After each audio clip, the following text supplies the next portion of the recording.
YS Sharmila నిష్ఠూరం కూడా మాట్లాడింది. పరిస్థితి ఎలా ఉండబోతుంది? వేరే వాళ్ళని చేయడం కానీ ఇది జనసేన పార్టీ ఆయన ఒక అపరిచితుడు. వైఎస్ షర్మిల ఆవిడ కంటే ఎక్కువ కష్టపడింది. ఎలక్షన్స్ 29లో ఏ విధంగా ఉండబోతుంది? 2 పాచిపోయిన లడ్లు ఇచ్చింది. ఈ రాజశేఖర రెడ్డి గారు కేవలం ఫేమ్ వల్ల తీసుకొచ్చి ఆమె కింద ఇప్పుడు మీరు పని చేయాలంటే అంటే నేను షర్మిల రావడం వల్ల కాంగ్రెస్ పార్టీకి ఏమన్నా కొంచెం మైలేజ్ వచ్చిందంటారా? No comment. షర్మిల ఆధ్వర్యంలో ఏమన్నా కాంగ్రెస్ పార్టీ పుంజుకునే అవకాశం ఉందా? ఒకవేళ ఆమె సీఎంగా క్యాండిడేట్ ఉండి మీరు ఆమె కింద పని చేయాల్సి వస్తే ఒకరి కింద పని చేయడం ఏంది? చంద్రబాబు నాయుడు జగన్మోహన్ రెడ్డి మిమ్మల్ని ఆహ్వానిస్తే పార్టీలే నేను వాళ్ళ కింద డబ్బులు ఇవ్వకుంటే మాత్రము పక్కింటి వాళ్ళు ఊరుకోబోతుంది. పరిపాలించాలి, కాంగ్రెస్ వాళ్ళే పరిపాలించాలి. గుర్తుగా ఓడిపోయినారని అంటే అది వాస్తవమే. కానీ ఎందుకు ఆయన మీ పార్టీ విడిపోయినట్టు ఇంకా పనికిరావడం? బాబు, జగన్, పవన్ అనేది రాజ్యాంగ కోణం, రాజకీయ కోణం, సామాజిక కోణం. అంటే రోగానికంటే చికిత్స ప్రమాదకరమై ఈనాడు మతం అనేది కరోనా కంటే భయంకరమైన స్థాయికి వచ్చింది. ఎందుకు రాజకీయం రంగు పులిమి అటు తిరిగి దేవులను కూడా రాజకీయాలు ఎలా ఆగుతున్నారు? ఏంటి తలకాయలు కావాలి. ఒక ముస్లిం మహమ్మద్ ఇక్బాల్ అనే ఒక దేశభక్తికి ఈ యొక్క సారే జహాసే అచ్చా హిందుస్థాన్ హమారా అబుల్ హసన్ అనే ఒక ముస్లిం జై హింద్, ఇప్పటికీ జనగణమనలో జై హింద్ వాడుతున్నాం. అధికారంలోకి వచ్చి నాకు ఇది ముగిసిన అధ్యాయం అని. ఆడ తల్లికి మోసం, అన్నదాత దుఃఖీబో భూసే లేదు, ఆడబిడ్డ అనేది అడ్రస్సే లేదు, ప్రస్తావనే లేదు. నమస్తే, ఏపీ 39 టీవీకి స్వాగతం. ఈరోజు మనతో ఒక ముఖ్య అతిథి మన స్టూడియోకి వచ్చారు. ఆయన పేరు రాష్ట్రంలో కాదు ఉమ్మడి ఆంధ్రప్రదేశ్లో తెలియని వాళ్ళు ఎవరు ఉండరంటే అతిశయోక్తి కాదు. తులసిరెడ్డి గారు కాంగ్రెస్ పార్టీలో one of the key role పోషించిన వ్యక్తి. ప్రస్తుత ఏపీసీసీ స్పోక్స్ పర్సన్గా ఉన్నారు. ఆంధ్రప్రదేశ్ రాష్ట్ర రాజకీయాలు ఎలా ఉన్నాయి, కాంగ్రెస్ పరిస్థితి ఎలా ఉంది, అలాగే ఉమ్మడి అనంతపురం జిల్లాలో కాంగ్రెస్ పరిస్థితి ఏ విధంగా ఉంది, ఇలాంటి విషయాలన్నీ కూడా ఆయనతో చర్చిద్దాం. సార్ నమస్తే, మీ విలువైన సమయాన్ని కేటాయించి మా స్టూడియోకి వచ్చినందుకు ధన్యవాదాలు. Thank you. ముఖ్యంగా ఉమ్మడి అనంతపురం జిల్లా తీసుకుంటే కాంగ్రెస్ పార్టీకి సరైన వ్యక్తులు లేరు అని అక్కడక్కడ వినపడుతుంది. దీనిపైన మీ సమాధానం సార్? ఇవి 2 రకాలు. సరే, నాయకులు పార్టీని డెవలప్ చేయడం అనేది ఒకటి, పార్టీ నాయకులను తయారు చేయడం అనేది ఒకటి. సమయం వచ్చినప్పుడు చిన్నవారే పెద్ద నాయకులు అయిపోతారు. అది కాలం కలిసి వచ్చినప్పుడు నడిచి వచ్చే కొడుకు పుడతాడు. కాలం కలిసి రానప్పుడు పై పంచే పామై గెలుస్తుందని చెప్పేసి సామెత ఉంది. సార్, కాబట్టి మనము చరిత్ర చూసే పెద్ద పెద్ద నాయకులు కూడా ఓడిపోయిన సందర్భాలు ఉన్నాయి. చాలా పెద్ద పెద్ద నాయకులు. మనము ఇందిరాగాంధీ గారు ప్రపంచ నాయకురాలు, మరి రాజనారాయణ చేతిలో ఓడిపోవడం జరిగింది. వాజ్పేయి గారు బీజేపీ అగ్రనాయకులు 2 సార్లు ఓడిపోయారు. అంబేద్కర్ భారత రాజ్యాంగ నిర్మాత, ఆయన 2 సార్లు కంటెస్ట్ చేసి డైరెక్ట్ 2 సార్లు ఓడిపోయినాడు. ఎన్టీ రామారావు అందరినీ అనేక మందిని గెలిపించినటువంటి వ్యక్తి 89లో చిత్తరంజన్ దాస్ అని చెప్పేసి ఆయన చేతిలో ఓడిపోవడం జరిగింది. చంద్రబాబు నాయుడు మీసాల వెంకటరామనాయుడుని చంద్రగిరిలో ఆయన చేతిలో ఓడిపోవడం జరిగింది. రాజశేఖర రెడ్డి గారి సతీమణి విజయమ్మ ఓడిపోయింది. కేసీఆర్ ఓడిపోయినాడు. కాబట్టి మనము నాయకులు అనేది ఆ సమయం సందర్భం బట్టి పెద్ద నాయకులు కింద పడిపోవచ్చు, అప్పటి వరకు పెద్దగా నోటెళ్ళినటువంటి నాయకుడు వచ్చేసి పైకి రావచ్చు. కాబట్టి పరిస్థితుల ఆధారంగా ఉంటుంది. అంటే గెలుపోటముల గురించి ప్రస్తావిస్తే మీరు చెప్పింది కరెక్టే, కానీ ఇక్కడ పార్టీ ఒక జాతీయ పార్టీ, ముఖ్యంగా అనంతపురం వేరే రాష్ట్ర వ్యాప్తంగా కూడా కొరత అయితే ఉంది, నాయకుల కొరత. మీరు తయారు చేసుకొని వచ్చేసరికి పుణ్యకాలం అంతా కాస్త అయిపోతుంది. ఇప్పుడు సరైన నాయకులు కరువైనారు అనేది వినిపిస్తుంది రాష్ట్ర వ్యాప్తంగా, నాట్ ఓన్లీ అనంతపురం. అదే నాయకులు వచ్చేసి ఏమో ఆకాశం నుండి ఊడిపడరు అంటాను. నాయకుడు అవుతాడు. ఇప్పుడు ప్రజెంట్ వచ్చేసి కొంత ఓటర్స్కు డబ్బు డిస్ట్రిబ్యూషన్ అనేది ప్రధానంగా పనిచేస్తూ ఉంది. అది లేకుంటే ఇప్పుడు ఈరోజు ఎన్నికలు పెట్టినా కానీ మళ్ళీ కాంగ్రెస్ పార్టీ అధికారంలోకి వస్తుంది. యాక్చువల్గా ప్రజల్లో వచ్చేసి ముసలిడినా బసిరెడ్డి మేలరా, ఈ 2 పార్టీల కంటే, ఈ కూటమి పార్టీ వైకాపా కంటే కాంగ్రెసే మేలు, పరిపాలించాలంటే వాళ్ళకే చెల్లు, తింటే గరలే తినాలి, వింటే భారతమే వినాలి పరిపాలించాలి, కాంగ్రెస్ వాళ్ళే పరిపాలించాలి అనే అభిప్రాయం ఉంది.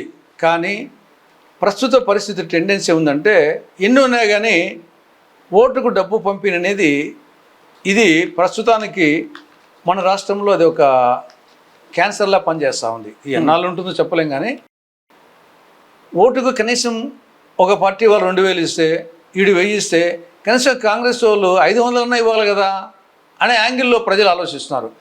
ఇంకోటేమి మేము అడిగేది ఇదేమి మేము కూలికి పోతే సంపాదించుకునే వాళ్ళం కదా 500 1000 అదే కదా అడిగేది అని వాళ్ళ యాంగిల్లో ఆలోచిస్తున్నారు.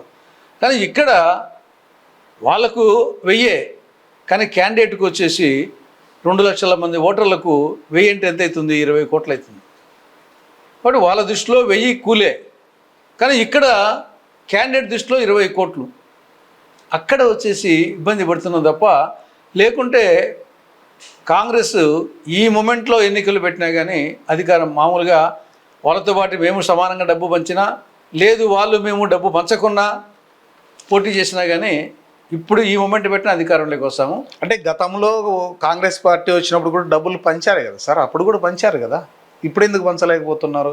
ఇప్పుడు గతంలో ఇంత డబ్బులు పంపిణీ అనేది 500 ఉండొచ్చు, ఇప్పుడు కాంగ్రెస్ పార్టీ పంచొచ్చు కదా, ఎందుకు పంచలేకపోతున్నారు? ఇప్పుడు కాంగ్రెస్ పార్టీ ఆర్థిక పరిస్థితి ఆ విధంగా లేదు. తర్వాత ప్రాంతీయ పార్టీలు, తర్వాత ఇప్పుడు వాజ్పేయి అద్వానీ గారు అనేక సందర్భాలు అనేక సంవత్సరాల పాటు చేశారు వాళ్ళు, కానీ వాళ్ళ టైంలో ఇట్లేదు.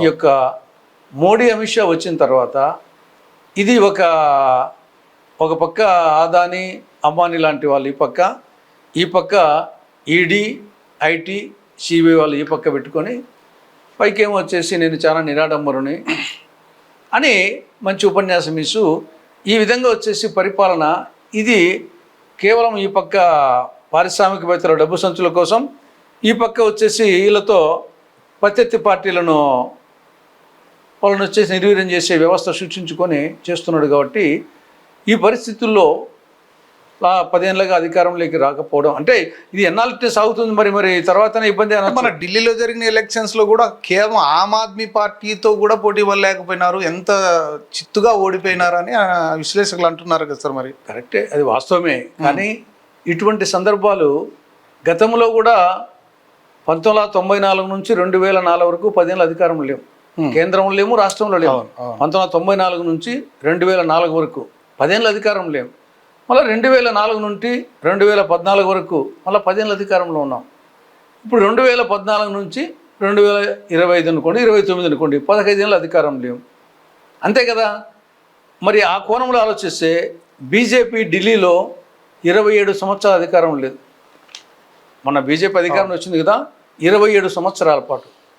మరి ఈ 27 సంవత్సరాల కాలంలో వాజ్పేయి ప్రధానమంత్రిగా ఉన్నారు, ఈయన వచ్చేసి నరేంద్ర మోడీ ప్రధానిగా ఉన్నారు, అంతకుముందు సుష్మా స్వరాజు, మదన్లాల్ ఖురానా ముఖ్యమంత్రులుగా ఉన్నారు. మరి వాళ్ళకి ఏమీ లేని పరిస్థితి కాదు, 2 ముఖ్యమంత్రులు ఉన్నారు, 2 ప్రధానమంత్రులు ఉన్నారు. అటువంటి పరిస్థితుల్లో ఉండి కూడా 27 సంవత్సరాల పాటు బీజేపీ ఢిల్లీలో అధికారంలోకి రాలేదు, నిన్న వచ్చింది. కాబట్టి ఆ కోణంలో ఆలోచించినప్పుడు మేము 15 ఏళ్ళే కదా అధికారం లేనంది, ఎందుకు 15 ఏళ్ళు కాదు కానీ ఇంకో 30 ఏళ్ళైనా కాంగ్రెస్ పార్టీ రాదు అనే వాళ్ళకు మీరు ఏం సమాధానం చెప్తారు? నేను అదే బీజేపీని సమాధానం అది ఢిల్లీది ఒకటి చాలా ఎగ్జాంపుల్. అనంతపురం లాంటి నగరాల్లో కూడా మళ్ళీ నాయకులను ఎందుకు తయారు చేసుకోలేకపోతున్నారు? ఇప్పుడు కూడా నాయకులకు నాయకత్వ కొరత ఉంది. అది ఎగ్జాంపుల్ తీసుకోండి, శైల్యానాథ్ గారు కూడా ఎందుకు పార్టీని అందులో ఇప్పుడేమో అధికారం కూడా లేదు వైసీపీ, ఎందుకు ఆయన మీ పార్టీ వీడిపోయినట్టు? ఇప్పుడు అన్ని పార్టీలు ఇప్పుడు వచ్చేసి చంద్రబాబు నాయుడు ఉన్నప్పుడు రాజ్యసభ మెంబర్స్ 5 మందిలో 4 పోయినారు బీజేపీలోకి. ఏమని చెప్పాలా? మరి చంద్రబాబు మళ్ళీ వచ్చేసి అధికారంలోకి వచ్చాడు. ఆయన పక్కన ఉండేవాళ్ళు క్లోజ్గా అనుకునే వాళ్ళే 5 మంది రాజ్యసభ సభ్యుల్లో 4 పోయినారు బీజేపీలోకి. అది రాజకీయ స్టంట్ అంటారు కదా మీలాంటి పెద్దలు. నేనే స్టంట్ ఎప్పుడనిలే. అది వచ్చేసి ఇంకా వాళ్ళు పోతున్నారు, కానీ వాళ్ళను నివారించే స్థాయిలో లేడు, వాళ్ళ అవసరాలకు పోయినారు వచ్చేసేసి. అదేవిధంగా 23 మంది జగన్ పార్టీ చెందినటువంటి ఎమ్మెల్యేలు వచ్చేసి చంద్రబాబు పక్క పోయారు. అదేవిధంగా చంద్రబాబు సంబంధించిన వాళ్ళు పోయారు. మొన్న జగన్మోహన్ రెడ్డికి ఆత్మ అని చెప్పుకుంటే విజయసాయి రెడ్డి అయినట్టు దూరం పోయినాడు. జగన్మోహన్ రెడ్డి మీద వాళ్ళ కుటుంబం మీద 5 సార్లు కంటెస్ట్ చేసిన సతీష్ రెడ్డి అవ్వకపోయినాడు. ఇన్ని జరుగుతూ ఉంటాయి. మనం ఒకదాన్ని పట్టుకొని మొత్తం అనుకోవాల్సిన అవసరం లే. విజయసాయి రెడ్డి జగన్ పక్క నుండి పోయినాడని చెప్పేసి ఆత్మ పోయిందని చెప్పేసి మొత్తం వాడికి జగన్ అయిపోయిందని కాదు. ఆ పక్క వచ్చేసి వాళ్ళ కుటుంబంతో కంటెస్ట్ చేసిన సతీష్ రెడ్డి 5 సార్లు కంటెస్ట్ సతీష్ రెడ్డి ఆ పక్క పోయినాడని చెప్పేసి మొత్తం వచ్చేసి ఆ పక్క వేవుందని కాదు. ఇవి అనేక అంశాల మీద ఆధారపడి ఉంటాయి. నాయకులు వచ్చేసి యూజువల్గా అధికారం, కేంద్రంలో కూటమి అధికారం ఉంది, రాష్ట్రంలో కూటమి అధికారంలో ఉంది. బట్ న్యాచురల్గా వచ్చేసి చాలామంది నాయకులు మనం చూస్తున్నాం కదా, ఈరోజు కాదు ఇప్పుడు ఇటీవల కాలంలో ఎక్కువ అయిపోయింది కొంత పార్టీలు మారడం అనేది. ఆ నేపథ్యంలో పోతుంటారు. శైల్యానాథ్ గారు పోవడానికి ఏమన్నా కారణం ఏమన్నా ఉందా? అంటే మరి మీకు ఆయనకు నాకు బాగా ముఖ్యుడు సరిపోదు అని విన్నాం సార్. నాకు కూడా ఏమో మీ ఇద్దరి మధ్య కొంచెం లేదు, నాకు చాలా ముఖ్యుడు అతను వచ్చేసి నాకు. మరి మీరు నివారించలేదా? ఇప్పుడు ఎవరు ఏమని నివారించాలా? ఆయన పోవాలనుకున్నాడు. ఆయన ఆల్రెడీ పిసిసి అధ్యక్షులుగా చేశారు. అవును. ఆయన వచ్చేసి పోవాలనుకున్నప్పుడు ఆయన వచ్చేసి ఒకసారి డెసిషన్ తీసుకున్నాడు. ఆయన నేను ఏ విధంగా నివారించాలి? ఆయన వచ్చేసి నాతో వచ్చేసి ఆయన డెసిషన్ తీసుకున్న దానికి 2-3 సార్లు కూడా వచ్చేసి అన్న నేను ఒక డెసిషన్ తీసుకున్నాను, ఇంకా తప్పదన్నా వచ్చేసేసి మనం ఏ పార్టీలో ఉన్నా కానీ మన అనుబంధం ఇలాగే కొనసాగాలని చెప్పేసి చెప్పడం జరిగింది. అంటే పార్టీకి మనుగడ లేదు అనుకొని పోయినాడు అనుకోవచ్చు. ఇప్పుడు మనం ఒక్కొక్కరి అభిప్రాయం ఉండొచ్చు, ఆయనకు అభిప్రాయం ఉండొచ్చు, భవిష్యత్తు లేదనుకొని పోయి ఉండొచ్చు. కానీ అందరి అభిప్రాయం అలాగ ఉండాల్సిన అవసరం లేదు కదా. ఎప్పుడు పుంజుకునే అవకాశం ఉంది సార్ మీ అనాలిసిస్? కాంగ్రెస్ నాకు తెలిసి ఇది ఒక కాంగ్రెస్ పార్టీ ఒక ఫినిక్స్ పచ్చిలా వచ్చేసి పైకి వచ్చేది. మనం చరిత్ర చూస్తే ఉత్థాన పతనాలు కాంగ్రెస్కు ఉన్నాయి, మిగతా పార్టీలకు ఉన్నాయి. ఒక కాంగ్రెస్ పార్టీకే కాదు, రాజకీయ పార్టీలో ఉత్థాన పతనాలు, జయాపజయాలు, ఇది ఒక అలా సముద్ర తరంగం వచ్చేసి అలా వచ్చేసి పడుతుంది లేస్తుంది అంతే తప్పనిచ్చేసి ఒక గోడ కొట్టినటువంటి పిండి ముద్దలాగా అట్నే కలుసుకోదు. సముద్రం ఎనిక్కిపోయింది అనుకోవచ్చు కదా. ఇప్పుడు సముద్రము అప్పుడప్పుడు ఎనిక్కిపోతుంటది. ఎనిక్కిపోయినా సముద్రంలోకి అలలు అయితే అక్కడ వస్తుంటాయి, కానీ మళ్ళీ ముందుకు ఎప్పుడు పుంజు తరంగాలు ఎప్పుడు ఉంటాయి. తరంగాలు అయితే ఉంటాయి సార్. ఇప్పుడు ఏకంగా సముద్రమే ఎనిక్కిపోయింది. సముద్రం ఎనిక్కిపోయినప్పుడు కూడా తరంగాలు ఉంటాయి. అంటే ముందున్న ప్లేస్ భర్తీ చేయాలి కదా. ఎందుకు మళ్ళీ అదే సముద్రం ముందుకు వస్తుంది, మళ్ళీ వేరే పక్కన ఉంటే ఏం రావు కదా. రాహుల్ గాంధీ రాజకీయంగా పనికిరాడు అనే వాళ్ళకి మీరేం సమాధానం చెప్తారు సార్? సరే, ఒక్కొక్కరికి ఒక్కొక్క అభిప్రాయం ఉండొచ్చు. ఆయన సిన్సియర్గా దేశమంతా తిరుగుతున్నాడు. ఆయన వచ్చేసి ఆయన కృషి ఆయన చేస్తున్నాడు. ఇవన్నీ అదే వచ్చేసి మళ్ళా ప్రధానమంత్రి అనుకో రాహుల్ గాంధీ లాంటి నాయకుడే లేడంటారు. ఇవన్నీ ఆకాశాన్ని ఎత్తుతారు. ఇవన్నీ మాలో ఉన్న పల్లెలు చూస్తుంటాం కదా సార్. కొంత అప్పు ఒక వ్యక్తి వచ్చేసి కొంత పచ్చగా డబ్బు సంపాదిస్తే అబ్బా ఆయనకి ఏమి లక్షలు ఉన్నాయి, కోట్లు ఉన్నాయంటారు. కొంచెం అయినా పొడితేనా ఎత్తిపోయింది కేసు అంటారు. ఇవన్నీ ప్రజలు మామూలు ఇవన్నీ. కాబట్టి రాహుల్ గాంధీ వచ్చేసి డెఫినెట్గా వచ్చేసి అతను ఒక యువకుడుగా కష్టపడుతున్నాడు. డెఫినెట్గా అవకాశం వస్తుంది. ఆయన ప్రధానమంత్రి కావాలనుకుంటే 2004-2014 మధ్య ఏ నిమిషం కాలేడు ఆయన కావాలంటే.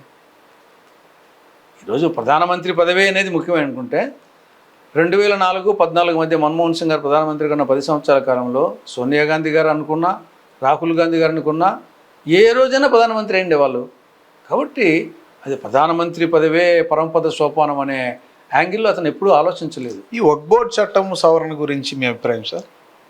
ఇది వక్ఫ్ బోర్డ్ చట్టానికి సంబంధించి ప్రధానంగా 8.8 లక్షల ఆస్తులు దేశమంతా, 9.4 లక్షల ఎకరాలు, 1.2 లక్షల కోట్ల రూపాయల ఆస్తి విలువ. ఇది ఓవరాల్గా ఈ వక్ఫ్ ఆస్తులు ఇవన్నీ కలిసి 4 రకాలుగా ఉంటాయి. 1 డాక్యుమెంట్లు ఉండేటి, 2 ఓరల్గా చెప్పినేటి, 3 అనుభవములో ఉండేటి, 4 ప్రభుత్వం ఇచ్చిన భూములు.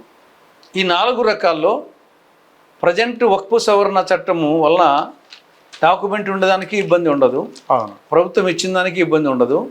మధ్యలో ఉండే ఆ నోటి మాటి ద్వారా అనుభవంలో ఉండే దాంట్లకు ప్రాబ్లం వచ్చే అవకాశాలు ఉన్నాయి. ఇది ఓవరాల్గా ఈరోజు వక్ఫు సంబంధించినటువంటి ఆ పక్క ఈ పక్క వస్తే ఇన్ని ఆస్తులు ఉన్నాయి, ఈ సమస్యలు ఉన్నాయి. దాంట్లో కొన్ని పాయింట్లు వచ్చేసి ఈ యొక్క వక్ఫ్ బోర్డులో ముస్లిమేతరులు నియమించడము, ఇది ఏ మేరకు ధర్మము, హిందూ ట్రస్ట్ బోర్డులో హిందూయేతరులు నియమించరు కదా అనేది ఒక పాయింట్.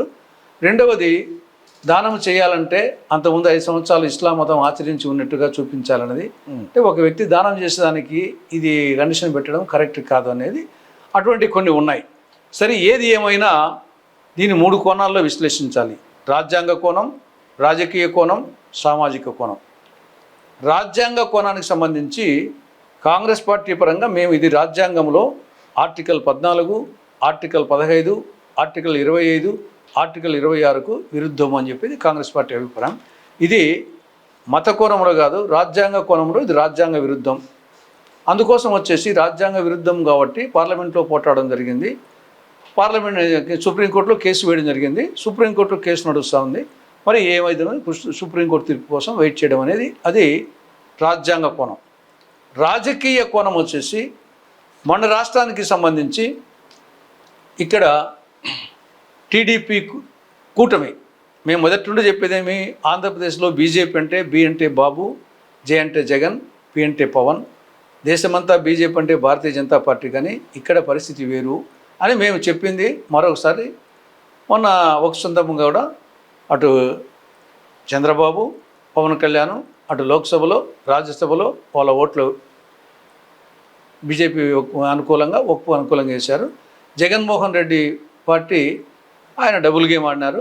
లోక్సభలో ఒక విధంగా, రాజ్యసభలో ఒక విధంగా. కాబట్టి ఫైనల్గా వచ్చేసి మేము అన్నట్టే బీజేపీ అంటే బాబు, జగన్, పవన్ అనేది మన రాష్ట్రానికి సంబంధించి ఇది రాజకీయ కోణం.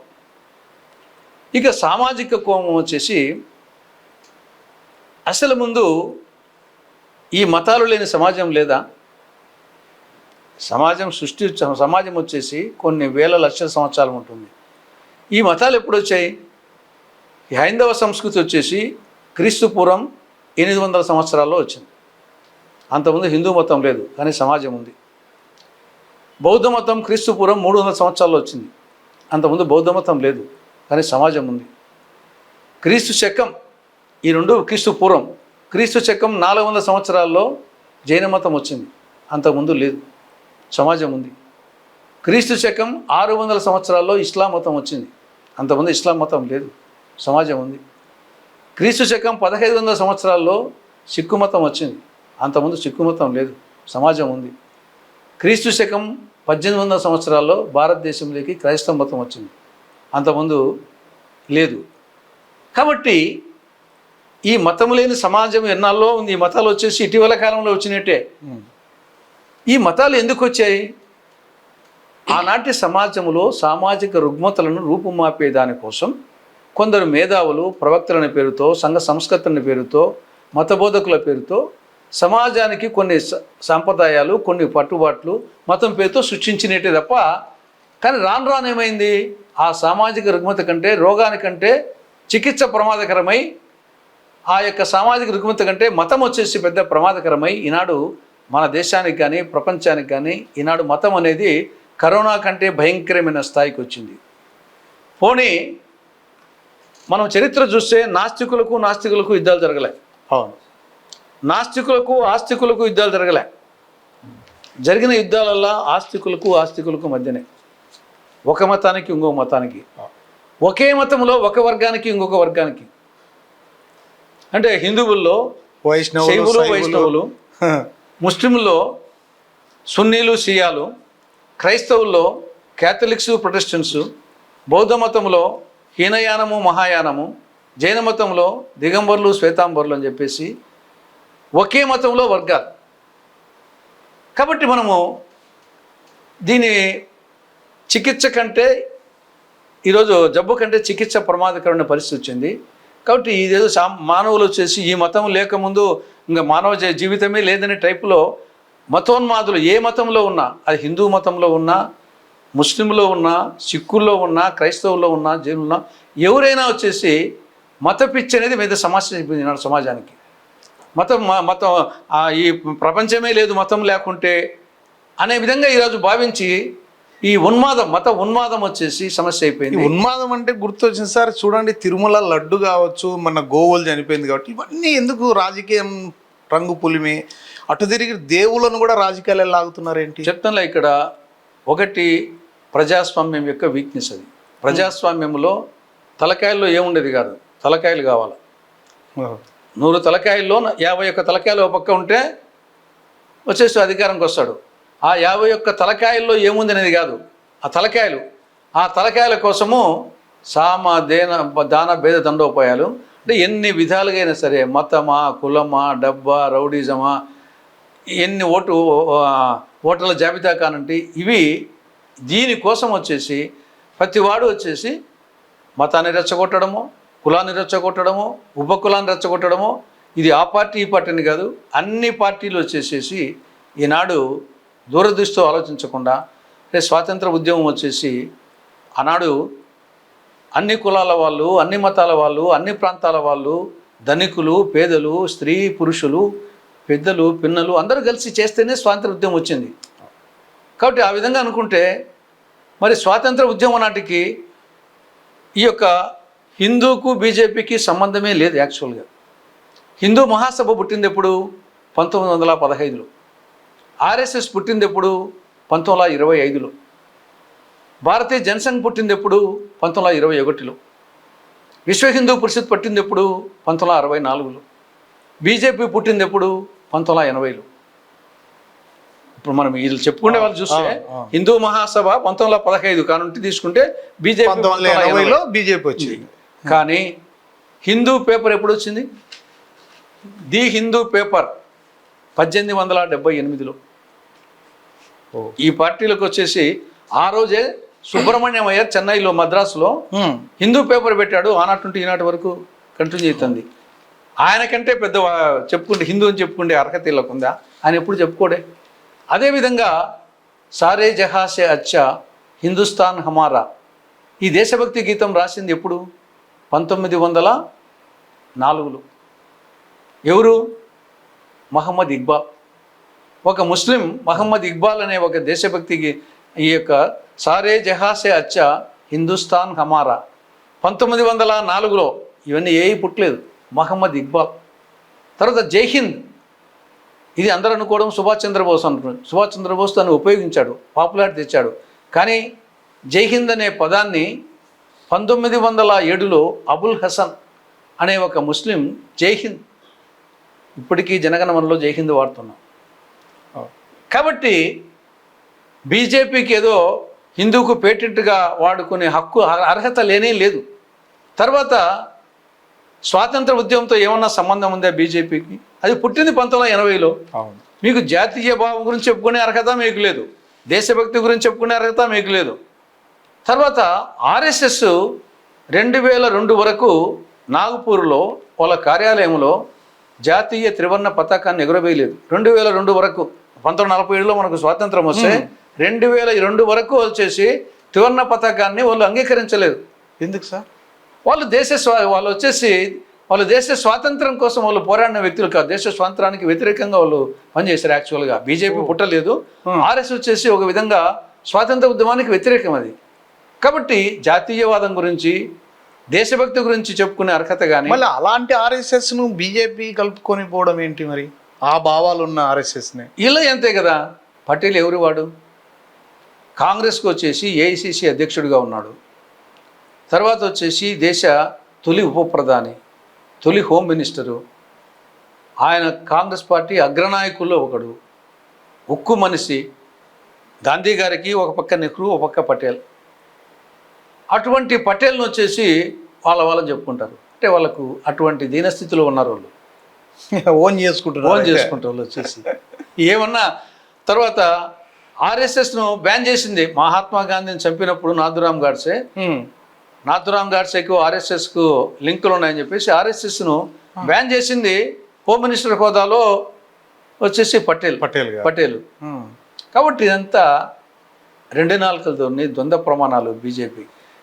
ఈడ తిరుపతిలో వచ్చేసి కలియుగదైవం వెంకటేశ్వర స్వామి సాక్షిగా 10 సంవత్సరాల పాటు ప్రత్యేక హోదా ఇస్తామని చెప్పేసి అధికారంలోకి వచ్చినాక ఇది ముగిసిన అధ్యాయం అని చెప్పడం. కాబట్టి వీళ్లకు దేవుని మీద నమ్మకం లేదు. ఇవన్నీ స్వార్థంతో అధికారం కోసం. ఇదే అధికారం కోసం అయితే రాహుల్ గాంధీకి చెప్తే 10 ఏళ్లలో ఎప్పుడు కావాలన్నా తీసుకునేవాడు. కానీ వీళ్ళకు అధికార వ్యామోహము, అధికార పిచ్చి ఉండే వాళ్ళకు దానికోసము రకరకాల ప్రయోగాలు, ఆ ప్రయోగాల్లోనే ఇవన్నీ జరుగుతూ ఉన్నాయి. కూటమి ప్రభుత్వ పాలన ఎలా ఉంది సార్? ఆంధ్రప్రదేశ్లో కూటమి ప్రభుత్వ పాలన పెనం మీద నుండి కనకన మండే నిప్పుల పొయ్యిలో పడ్డట్టు తయారైంది. జగన్ ప్రభుత్వంలో పెనం మీద ఉన్నది, చంద్రబాబు ప్రభుత్వంలో పెనం మీద నుండి నిప్పుల పొయ్యిలో పడ్డట్టు. దీనికి అనేక దృష్టాంతాలు. మద్యం పాలసీ తీసుకున్నాం. మద్యం పాలసీ ఎలా తయారైందంటే మండలానికి 4 మద్యం షాపులు, 40 బెల్ట్ షాపులు విచ్చలవిడైపోయింది. తర్వాత గంజాయి డ్రగ్స్ గంతంలో కాలేజ్ స్టూడెంట్స్ వాడేవాళ్ళు కొందరు, ఇప్పుడు హై స్కూల్లో ప్రవేశించి గంజాయి డ్రగ్స్. తర్వాత గతంలో జగన్ ప్రభుత్వం వచ్చేసి అప్పులు విపరీతంగా చేస్తున్నారు, అప్పుల ఆంధ్రప్రదేశ్గా చేసింది, రుణాంధ్రప్రదేశ్ చెప్పేసి చంద్రబాబు నాయుడుతో పాటు కూటమితో పాటు మేము కూడా అన్నోళ్ళమే. కానీ ఈరోజు అంతకంటే ఎక్కువ అప్పులు చేస్తున్నారు. అంటే కోడలికి బుద్ధి చెప్పి అత్త తెడ్డు నాకింది అనే సామెత ఉంది. వాళ్ళని విమర్శించి అంతకంటే ఎక్కువ అప్పులు చేస్తున్నారు. తర్వాత బాధుడు అంటే ఛార్జీలు కానీ, పన్నులు కానీ, రేట్లు పెంచడం కానీ, ఒక్క విద్యుత్ ఛార్జీల పేరు, సర్దుబాటు ఛార్జీల పేరుతోనే 15,485 కోట్ల రూపాయలు అదనపు భారము మోపడం జరిగింది. అప్పుడు జగన్ ప్రభుత్వంలో బాధుడే బాధుడు అని అదే ఒక స్లోగన్ తీసుకొచ్చి ప్రజానికి మించింది వీరబాధుడు. ఓహో, అది బాధుడు, ఇది వీరబాధుడు. Super sir. తర్వాత సూపర్ 6 కూటమి అధికారంలోకి వచ్చింది అంటే సూపర్ 2 కారణాలు. ఒకటి జగన్ ప్రభుత్వ వైఫల్యాలు, రెండవది సూపర్ 6 హామీలు. 10 నెలల అధికారం వచ్చి ఆయన కొత్తగా ముఖ్యమంత్రి కాదు, ఆల్రెడీ 3 సార్లు ముఖ్యమంత్రి, 4వసారి వచ్చినాడు, అనుభవం ఉన్నాడు. 10 నెలలు అయింది, దాటిపోయింది. సూపర్ 6 హామీల్లో 90% ఇప్పటికీ అమలు కాలేదు. మొదటిది నిరుద్యోగ భృతి. ఎవరి కోసం అది? యువత కోసం. 10 నెలలు అయింది, పైసా ఇవ్వలేదు. రెండవది తల్లికి వందనం, ఇంతవరకు పైసా ఇవ్వలే, ఆడ తల్లికి మోసం. తర్వాత అన్నదాత సుఖీభవ, రైతులకు సంబంధించి అన్నదాత దుఃఖీభవ అయిపోయింది. మహిళలకు ఉచిత బస్సు ప్రయాణం ఊసే లేదు. ఆడబిడ్డ నిధి 19-59 సంవత్సరాల మధ్య ఉండే వాళ్ళకు నెలకు 1500. ఆడబిడ్డ నిధి అడ్రస్సే లేదు. ఎస్సీ, ఎస్టీ, బీసీ, ముస్లిం మైనార్టీలకు 50 ఏళ్ళకే పెన్షన్ ప్రస్తావనే లేదు. ఒకటి సూపర్ 6 హామీ, దాంట్లో ఒక సామాజిక పెన్షన్లు అనేది ఒకటి. గ్యాస్ సిలిండర్లో 3 సిలిండర్లు ఇస్తామని చెప్పారు, 1 సిలిండర్ ఇచ్చారు, ఈ సంవత్సరం ఇస్తారేమో తప్ప 90% సూపర్ 6 హామీలు అమలు కాలేదు. చంద్రబాబు నాయుడు గారు ఏమంటారంటే, మీ నవరత్నాలు అన్నీ ఒక ఎత్తు అయితే నా సామాజిక పెన్షన్ చాలు మీ అన్ని దానిల కంటే, నేను ఇచ్చిన పెన్షనే మీ అంత ఇస్తున్నాను అంటున్నాను. నవరత్నాలు చెప్పు, నన్ను ఎత్తేస్తాను చెప్పు. తమ్ముంటే అన్నిటికీ సమానం ఇస్తాను కాబట్టి ఇంక మిగతా పథకాలను ఎత్తేస్తానని చెప్పండి. ఇది నేను అందుకే దాన్ని ఒప్పుకుంటున్నాం. సామాజిక పెన్షన్లు ఓకే, దానికి క్రమేణా పెరుగుతూ ఉంటుంది. అది ఎన్టీ రామారావు ఉన్నప్పుడు అది 50 రూపాయలే. మళ్ళా రాజశేఖర రెడ్డి పీరియడ్ వచ్చినప్పుడు దాన్ని కొంచెం 75 రూపాయలు పెంచడం జరిగింది. ఇది కాలక్రమేణా వచ్చేసి మనం ఏ విధంగా బియ్యం వచ్చేసి ఇప్పుడు మన ధరలు 10 ఏళ్ళ కంటే 20 ఏళ్ళ కింద ఎంత ఉన్నది, ఇప్పుడు ఏ విధంగా ఉంటాయో ఆ విధంగా వచ్చేసి కాస్ట్ ఎస్కలేషన్తో పెంచింది వాస్తవమే. అది ఒకటి నిలుపుకున్నామని చెప్తున్నాం. కానీ వాట్ అబౌట్ అదర్స్? మరి అది చెప్పదు, ఇది ఒకటే చాలు నేను చేస్తానని చెప్పింటే, ఆ రోజు నువ్వు హామీ అదే ఇచ్చింటే ఇది ఒక్కటి అన్ని దాంట్లకు సమానము అని ఆ రోజు చెప్పింటే, ఇవన్నీ చెప్పకుండా ఉంటే ఓకే. డిఎస్సి గురించి కూడా పోస్టులు తక్కువ వదిలినారని చెప్పేసి ఈ విద్యార్థి సంఘాలు వీళ్ళని గోల్ చేస్తున్నారు. ఆ రోజు ఏమో ఎక్కువ సంఖ్య చెప్పారు, ఇప్పుడే తక్కువ సంఖ్య చెప్తున్నారు, చూపిస్తున్నారు అంటున్నారు. ఇక్కడ 2 సరే, something is better than nothing అనేది ఒక కోణం, ఏదో ఒకటి ఇస్తున్నాడు అనేది. రెండవది వచ్చేసి మీరు చెప్పినట్లు దానికి మెగా డిఎస్సి అంటే ఏదో లక్షల పోస్టులు ఉన్నట్టుగా, అది మెగా డిఎస్సి ఏం కాదు. 16,347 మామూలు డిఎస్సి అనేది. First of all mega DSC కాదు, దట్ ఈజ్ నెంబర్ 1. రెండవది వచ్చేసి తొలి సంతకం. తొలి సంతకం అంటే అర్థం ఏమి? ఇమ్మీడియట్గా ఇంప్లిమెంట్ కావాలి. ఇప్పుడు ఉచిత విద్యుత్ అన్నా మేము 2004లో మొదటి రోజు ప్రమాణ స్వీకారం అయిపోతూనే వెంబడే చేశారు, ఇమీడియట్గా ఇంప్లిమెంటేషన్ అయింది. తొలి సంతకానికి 10 నెలల తర్వాత మన షెడ్యూల్ ప్రకటించారు, ఇంకా నోటిఫికేషన్ ఇచ్చినట్టుంది. ఇది ఇంకా 5 నెలలు పట్టేట్టుగా ఉంది. కోర్టుకు పోతారు, కోర్టులో ఆపుతారు, ఇంతకు జరిగే పరిస్థితి లేదు అని కొంతమంది మీలాంటి విశ్లేషకులు కూడా అంటున్నారు సార్ ఈ డిఎస్సి మీద. నేను కోర్టుకు అంటే వేరే ఎవరో ద్వారా కాదనుకుంటా, ఎందుకంటే something is better than nothing, ఏదో కొందరికన్నా ఉపయోగపడుతుంది. అందులో వీళ్ళు చెప్పిన కారణం ఏమంటే ఇన్నాళ్ళు ఈ యొక్క ఎస్సీ వర్గీకరణ కోసం ఆగామని చెప్పారు. అది కూడా కొంత రీజనబుల్, దాంట్లో అర్థం ఉంది. ఏది ఏమైనా మెగా డిఎస్సి బదులు దాన్ని డిఎస్సి అనొచ్చు. ఇప్పటికే సమ్ డిలే జరిగింది, డిలేకి కారణం వచ్చేసి వర్గీకరణ చెప్పచ్చు. ఏదేమైనా దీనైనా వచ్చే స్కూల్ తెరిచే లోపల కంప్లీట్ చేసేసి దాన్ని అపాయింట్మెంట్ ఇస్తే సంతోషం అడిగాను. అంటే మీరు ఇందాక అన్నట్లు పెనుములో నుంచి పొయ్యలేకన్నారు అన్నారు.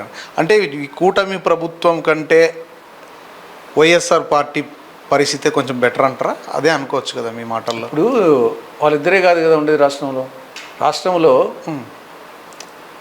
మనము పార్టీలు పరిపాలనా కాలం ఈ మధ్య నేను ముందు వాళ్ళిద్దరి కంటే మళ్ళీ వస్తుంది, అది లాస్ట్కి వస్తా. సరే సార్. ఇప్పుడు రాష్ట్రంలో 4 జాతీయ పార్టీలు, 3 ప్రాంతీయ పార్టీలు. జాతీయ పార్టీలు కాంగ్రెస్, బీజేపీ, సిపిఎం, సిపిఐ. ప్రాంతీయ పార్టీలు టీడీపీ, వైకాపా, జనసేన. దీంట్లో నేను ముందే చెప్పినట్లు రాష్ట్రంలో బీజేపీ అది గొర్రెతోక వెతడే.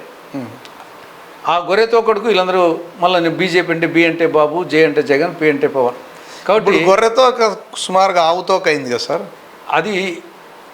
అది పక్కన కనిపించిందే, అది ఒరిజినల్గా ఇచ్చింది కాదు, అది ఊడిపోతుంది అంటారు, అది ఊడిపోతుంది. కాబట్టి ఈ పక్కన ఉండేటి దీంట్లో ఇంతవరకు బీజేపీ రాష్ట్రంలో అధికారంలోకి రాలే, సిపిఐ రాలే, సిపిఎం రాలే. కాంగ్రెస్ జాతీయ పార్టీలో కాంగ్రెస్ వచ్చింది, ప్రాంతీయ పార్టీల్లో టీడీపీ, వైకాపా వచ్చింది. జనసేన అదేం వచ్చినట్టు కాదు, టీడీపీ కోటా కిందకి వచ్చినట్టు. అది ఇక్కడ మొత్తం వచ్చేసి కాంగ్రెస్ ఎన్నాళ్ళు పరిపాలించింది? 55 సంవత్సరాలు పరిపాలించింది. టీడీపీ 21 సంవత్సరాలు, జగన్ పరిపాలించింది 5 ఏళ్ళే.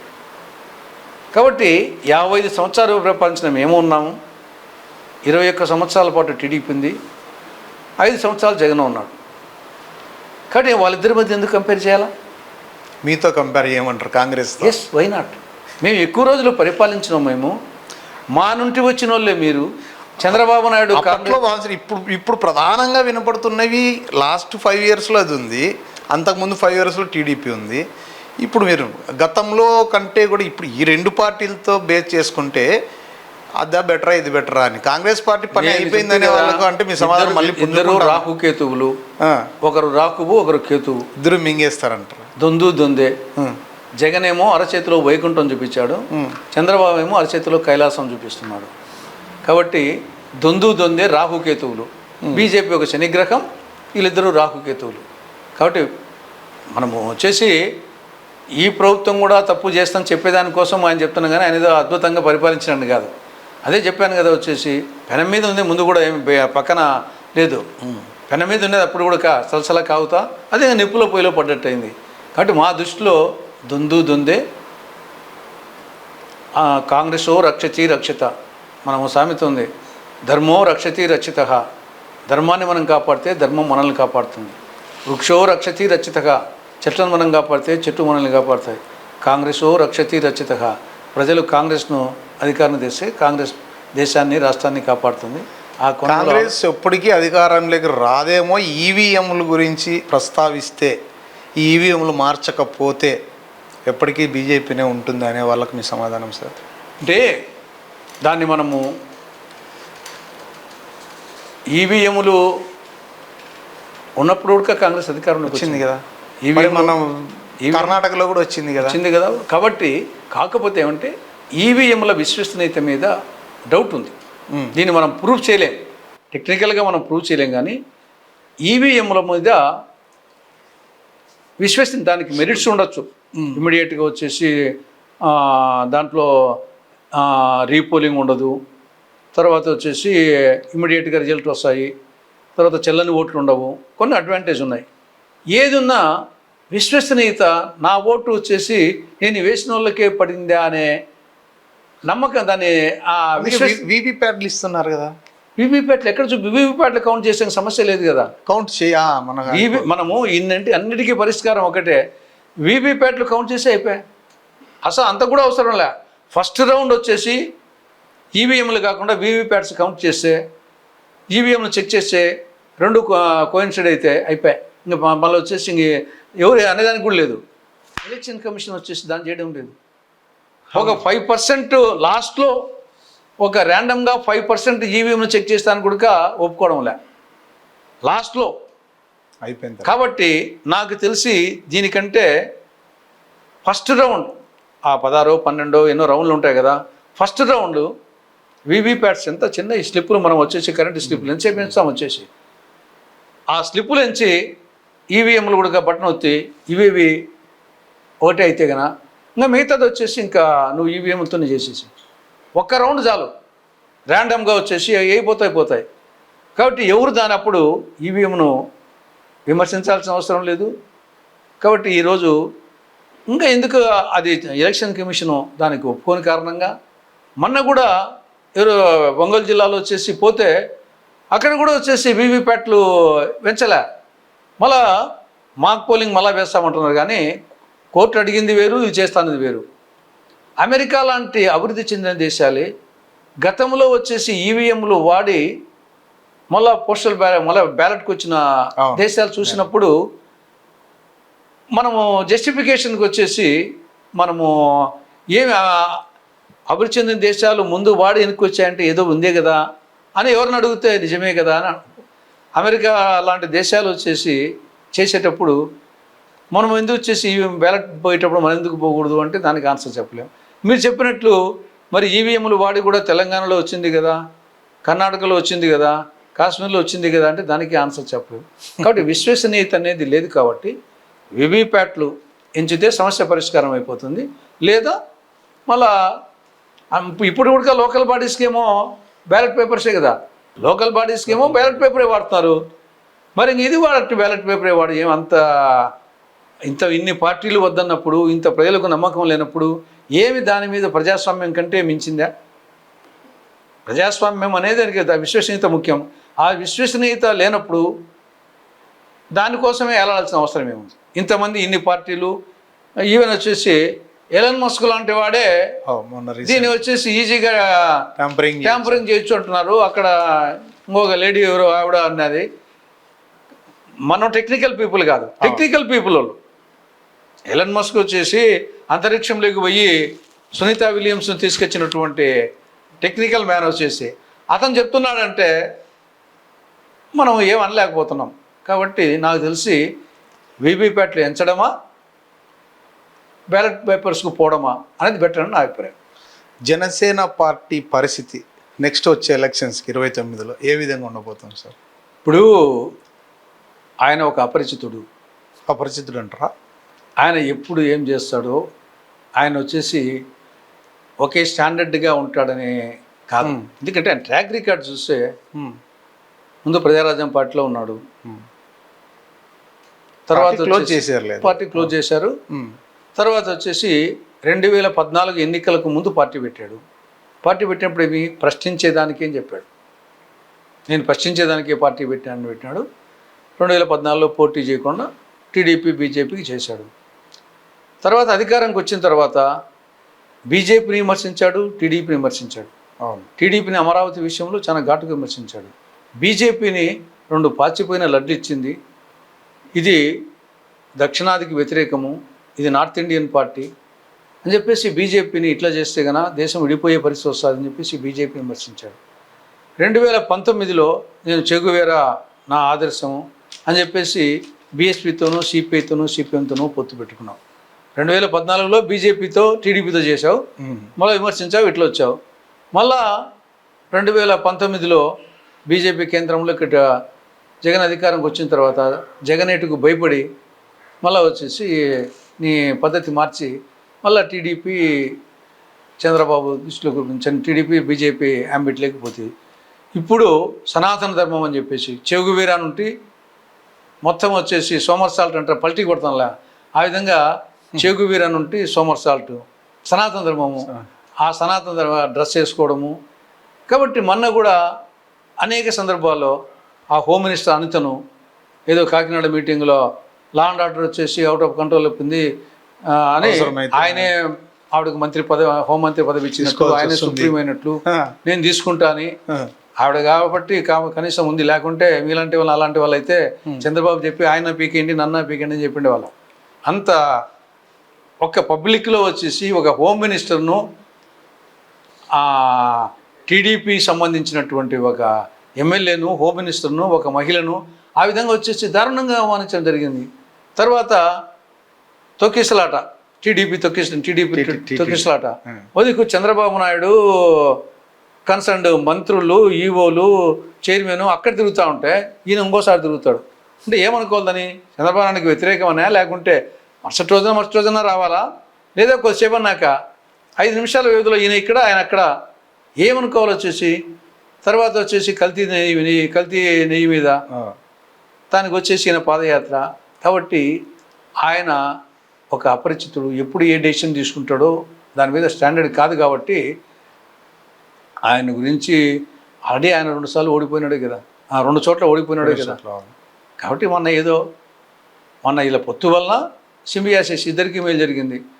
ఇలా పొత్తు వల్ల ముగ్గురికి, బీజేపీకి మేలు జరిగింది, టీడీపీకి మేలు జరిగింది, జనసేనకు మేలు జరిగింది. అంతే తప్పని చేసి నా అభిప్రాయం, మన ఎన్నికల్లో జనసేన బీజేపీ పొత్తు లేకున్నా కానీ చంద్రబాబు నాయుడు అధికారంలోకి వచ్చిండేవాడు. ఎలక్షన్స్ రిజల్ట్ తర్వాత చాలామంది విశ్లేషకులు అదే చెప్తున్నారు, వచ్చిండేవాడు గ్యారంటీగా. ఎందుకంటే కాకపోతే ఏమంటే రిస్క్ తీసుకోవడం కష్టం అని చెప్పేసి అంతకుముందు 2019లో బీజేపీతో పొత్తులో లేకుంటే కన్నా ఈ యొక్క డబ్బు ట్రేడ్ చేయడము, ఈ యొక్క ఎలక్షన్ కమిషన్ అప్పుడు బాగా ఇబ్బంది పెట్టి జగన్కి వచ్చేసి ఫ్రీగా డబ్బు డిస్ట్రిబ్యూషన్కి అవకాశం వేయడము, ఈ పక్క డబ్బు రాకుండా చేయడము, వచ్చిన తర్వాత ఫీల్డ్లోకి పోకుండా చేయడము, ఇవన్నీ బీజేపీ అప్పుడు ఎలక్షన్ కమిషన్, చీఫ్ సెక్రటరీని, డీజీపీని మార్చడం ఇవన్నీ చేసినాయి. కాబట్టి ఆ బీజేపీతో ముస్లింల ఓట్లు, కొంత మైనారిటీ ఓట్లు దెబ్బతింటాయనే భయం ఉన్నప్పటికీ ఆ అడ్వాంటేజ్ కోపం బీజేపీ పెట్టుకున్నాడు.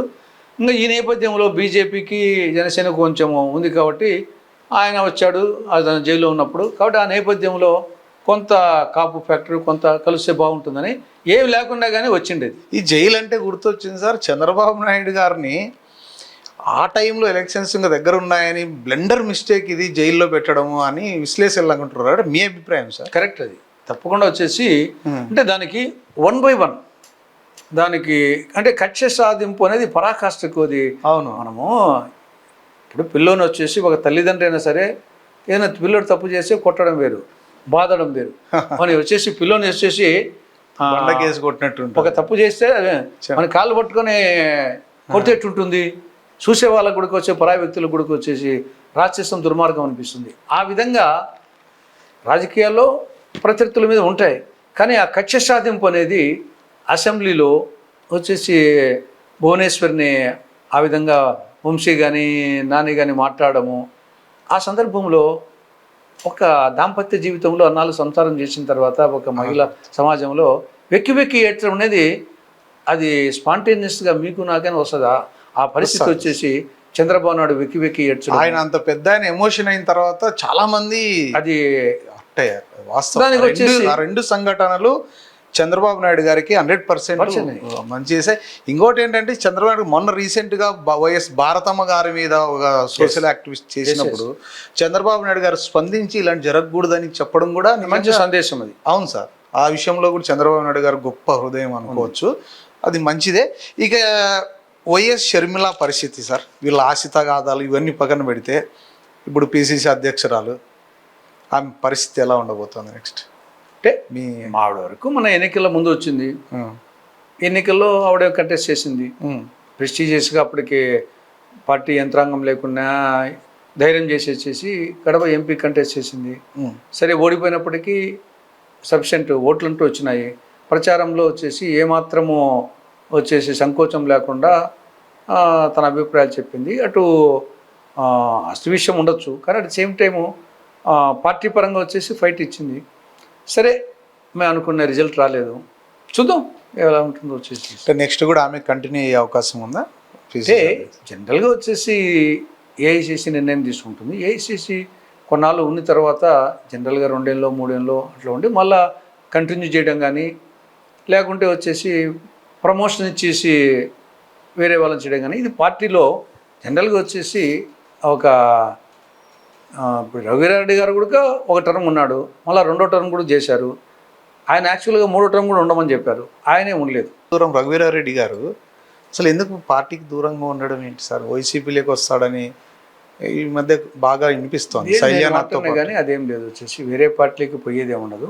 ఆయన సిడబ్ల్యూసీ మెంబర్ ఇప్పుడు, కాబట్టి సిడబ్ల్యూసీ మెంబర్గా పెద్దరికంగా వచ్చేసి ఆయన పార్టీ మీటింగ్కి వస్తుంటాడు. మన వచ్చేసి గుజరాత్ అహ్మదాబాద్ ఉన్నటువంటి ఏఐసిసి మీటింగ్కి వచ్చాడు, సిడబ్ల్యూసీ మీటింగ్కి వచ్చాడు. ఎవరీ అంటే ఆ సిడబ్ల్యూసీ మెంబర్ కదా, ఆ టైప్లో వచ్చేసి ఆయన ఇప్పుడు ఏంటుందంటే ఎవరెవరు చేయాల్సిన పని వాళ్ళు. నేనే ఉన్నాను, యంగ్స్టర్గా ఉన్నప్పుడు చేసే పని వేరు, ఇప్పుడు పెద్దరికానికి వచ్చిన తర్వాత చేసేది వేరు. కాబట్టి ఆయన సిడబ్ల్యూసీ మెంబర్ అయ్యాడు, 2 సార్లు పిసిసి చేశారు. కాబట్టి ఇప్పుడు ఆయన వచ్చేసి సలహాలు ఇవ్వడం కానీ ముందు తిన్న చేయడం అనే దానికంటే కూడా పెద్ద తరహా వచ్చేసి నడపడం అనేది యాంగిల్లో వచ్చేసి ఆయన పార్టీ మరి క్వశ్చన్ ఉండదు. ఆయన వచ్చేసి తన పరిధిలో తాను వచ్చేసి పార్టీకి సేవ చేశారు. మీరు ఎందుకు సార్ ప్రత్యక్ష రాజకీయాల్లోకి ఎందుకు రావట్లేదు? నేను రోజు ప్రత్యక్ష రాజకీయాలు యాక్చువల్గా నా అనుకుంటే రోజు కంటెస్ట్ చేయలే కదా. కంటెస్ట్ అనేది నేను 1995లో జెడ్పీటీసీ కంటెస్ట్ చేసిన. రాజంపేట జెడ్పీటీసీ నుండి ఏంపల్లె వచ్చేసి అప్పుడు లేడీస్కి పోతే జెడ్పీటీసీ నుండి కంటెస్ట్ చేశాను. నాకు పోటీ పెట్టాలని వితిన్ ద పార్టీ వీరారెడ్డి, బయట వచ్చేసి రాజశేఖర రెడ్డి, రాజారెడ్డి వీళ్ళందరూ సర్వప్రయత్నం చేసిన, ఆఖరికి పోటీ కూడా పెట్టలేకపోయారు. నేను యునానిమస్గా ప్రత్యక్ష ఎన్నికల్లో యునానిమస్గా జెడ్పీటీసీగా ఎన్నికై జెడ్పీ చైర్మన్గా అయ్యాను. తర్వాత వచ్చేసి నేను 1900 తెలుగుదేశం పార్టీలో స్ప్లిట్ రాకుండా ఉండింటే 95 ఆగస్టులో చంద్రబాబుకు ఎన్టీఆర్కు బికాస్ ఆఫ్ లక్ష్మీపార్వతి, లేదా నేను చంద్రబాబు పక్క పోయినా కానీ నేను ఎన్టీఆర్ పక్క పోయినాను. ఆ నేపథ్యంలో పోయినారు ఎన్టీఆర్ పక్క నేను ఉండింది, ఎందుకంటే వ్యవస్థాపక అధ్యక్షుడు అనే ఉద్దేశంతో ఉన్నాను. ఆ స్ప్లిట్ రాకున్నా లేదు, నేను చంద్రబాబు అయిపోయినా 96లో ఎంపీ క్యాండిడేట్, నేనే కడప ఎంపీ క్యాండిడేట్. రాజశేఖర రెడ్డి ఓడిపోయినవాడు. అప్పుడు రాజశేఖర రెడ్డి కొద్ది తేడాతో గెలిచింది, 5,000 చిల్లర. అప్పుడు రాజమోహన్ రెడ్డి ఎస్పీ గారు ఎవరో అప్పుడు బాగా ఉమేష్ చంద్ర గారు. నేను అప్పుడు జెడ్పీ చైర్మన్, నేను అప్పటికి జెడ్పీ చైర్మన్ వచ్చేసి నేను ఆ రోజు 96లో నేను క్యాండిడేట్ ఏంటి కన్నా ఆ ఎలక్షన్స్లో రాజమోహన్ రెడ్డి రాజశేఖర రెడ్డి ఓడిపోయినవాడు.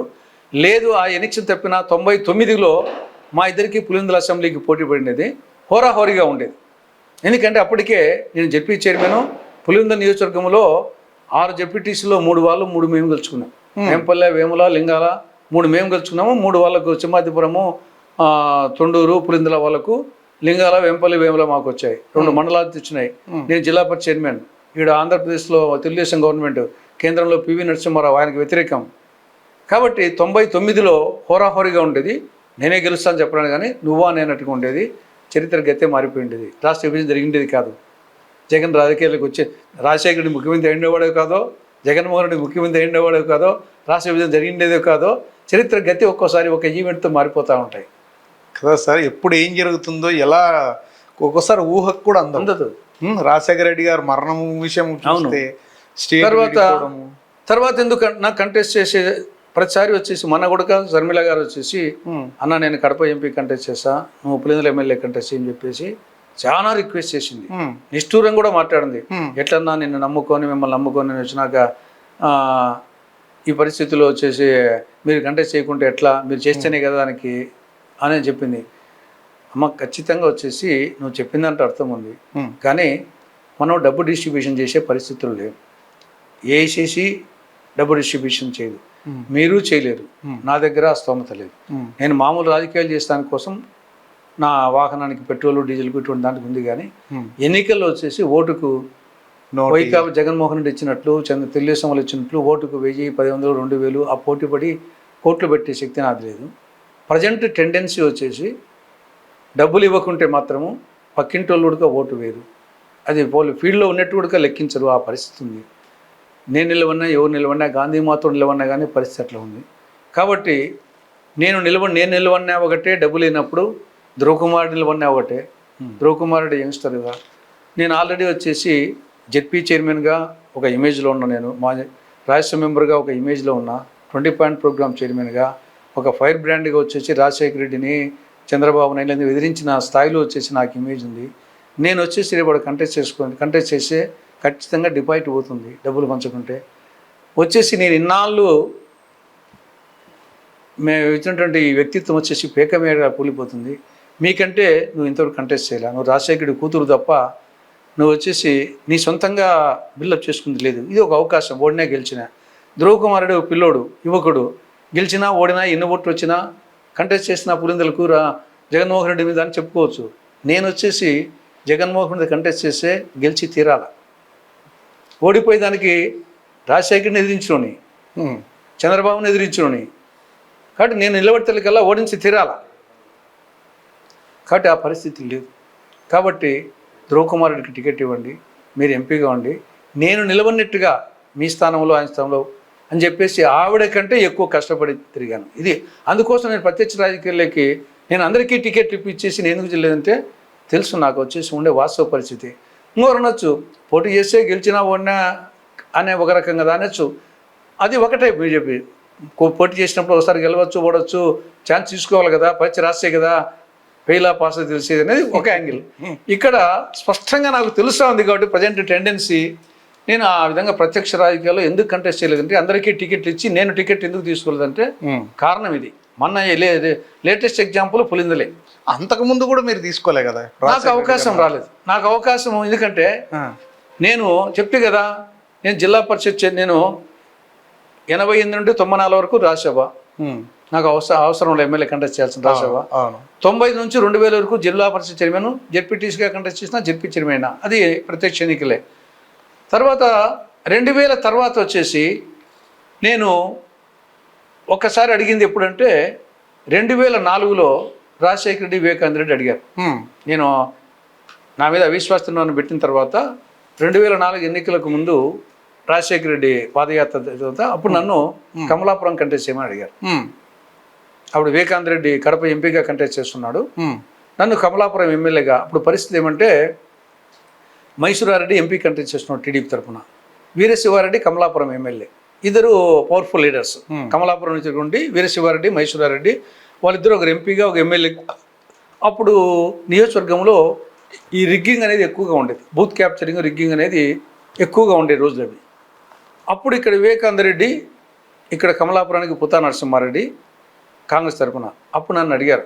వివేకానంద రెడ్డి వచ్చేసి ఒక గంట సేపు వాళ్ళ అన్న తరఫున వచ్చి తెల్లారుజామున 5:30కు 6 ప్రాంతంలో వచ్చేసి, అన్న ఈ విధంగా యాక్చువల్గా ఎస్టేట్లో రాజశేఖరుడు ఉన్నాడు, నా దగ్గర వివేక్ పంపించేసి కమలాపురంకు, అప్పుడు నేను జెడ్పీ చైర్మన్ అవిశ్వాసం నుండి ఎక్కాను కాబట్టి మంచి ఇమేజ్లో ఉన్నాను, మీరు కంటెస్ట్ చేస్తే బాగుంటుంది కమలాపురానికి ఎమ్మెల్యేకు, నేను ఎంపీ కంటెస్ట్ చేస్తాను అన్న చెప్పని చెప్పాడంటే, అప్పుడు పరిస్థితి ఏముందంటే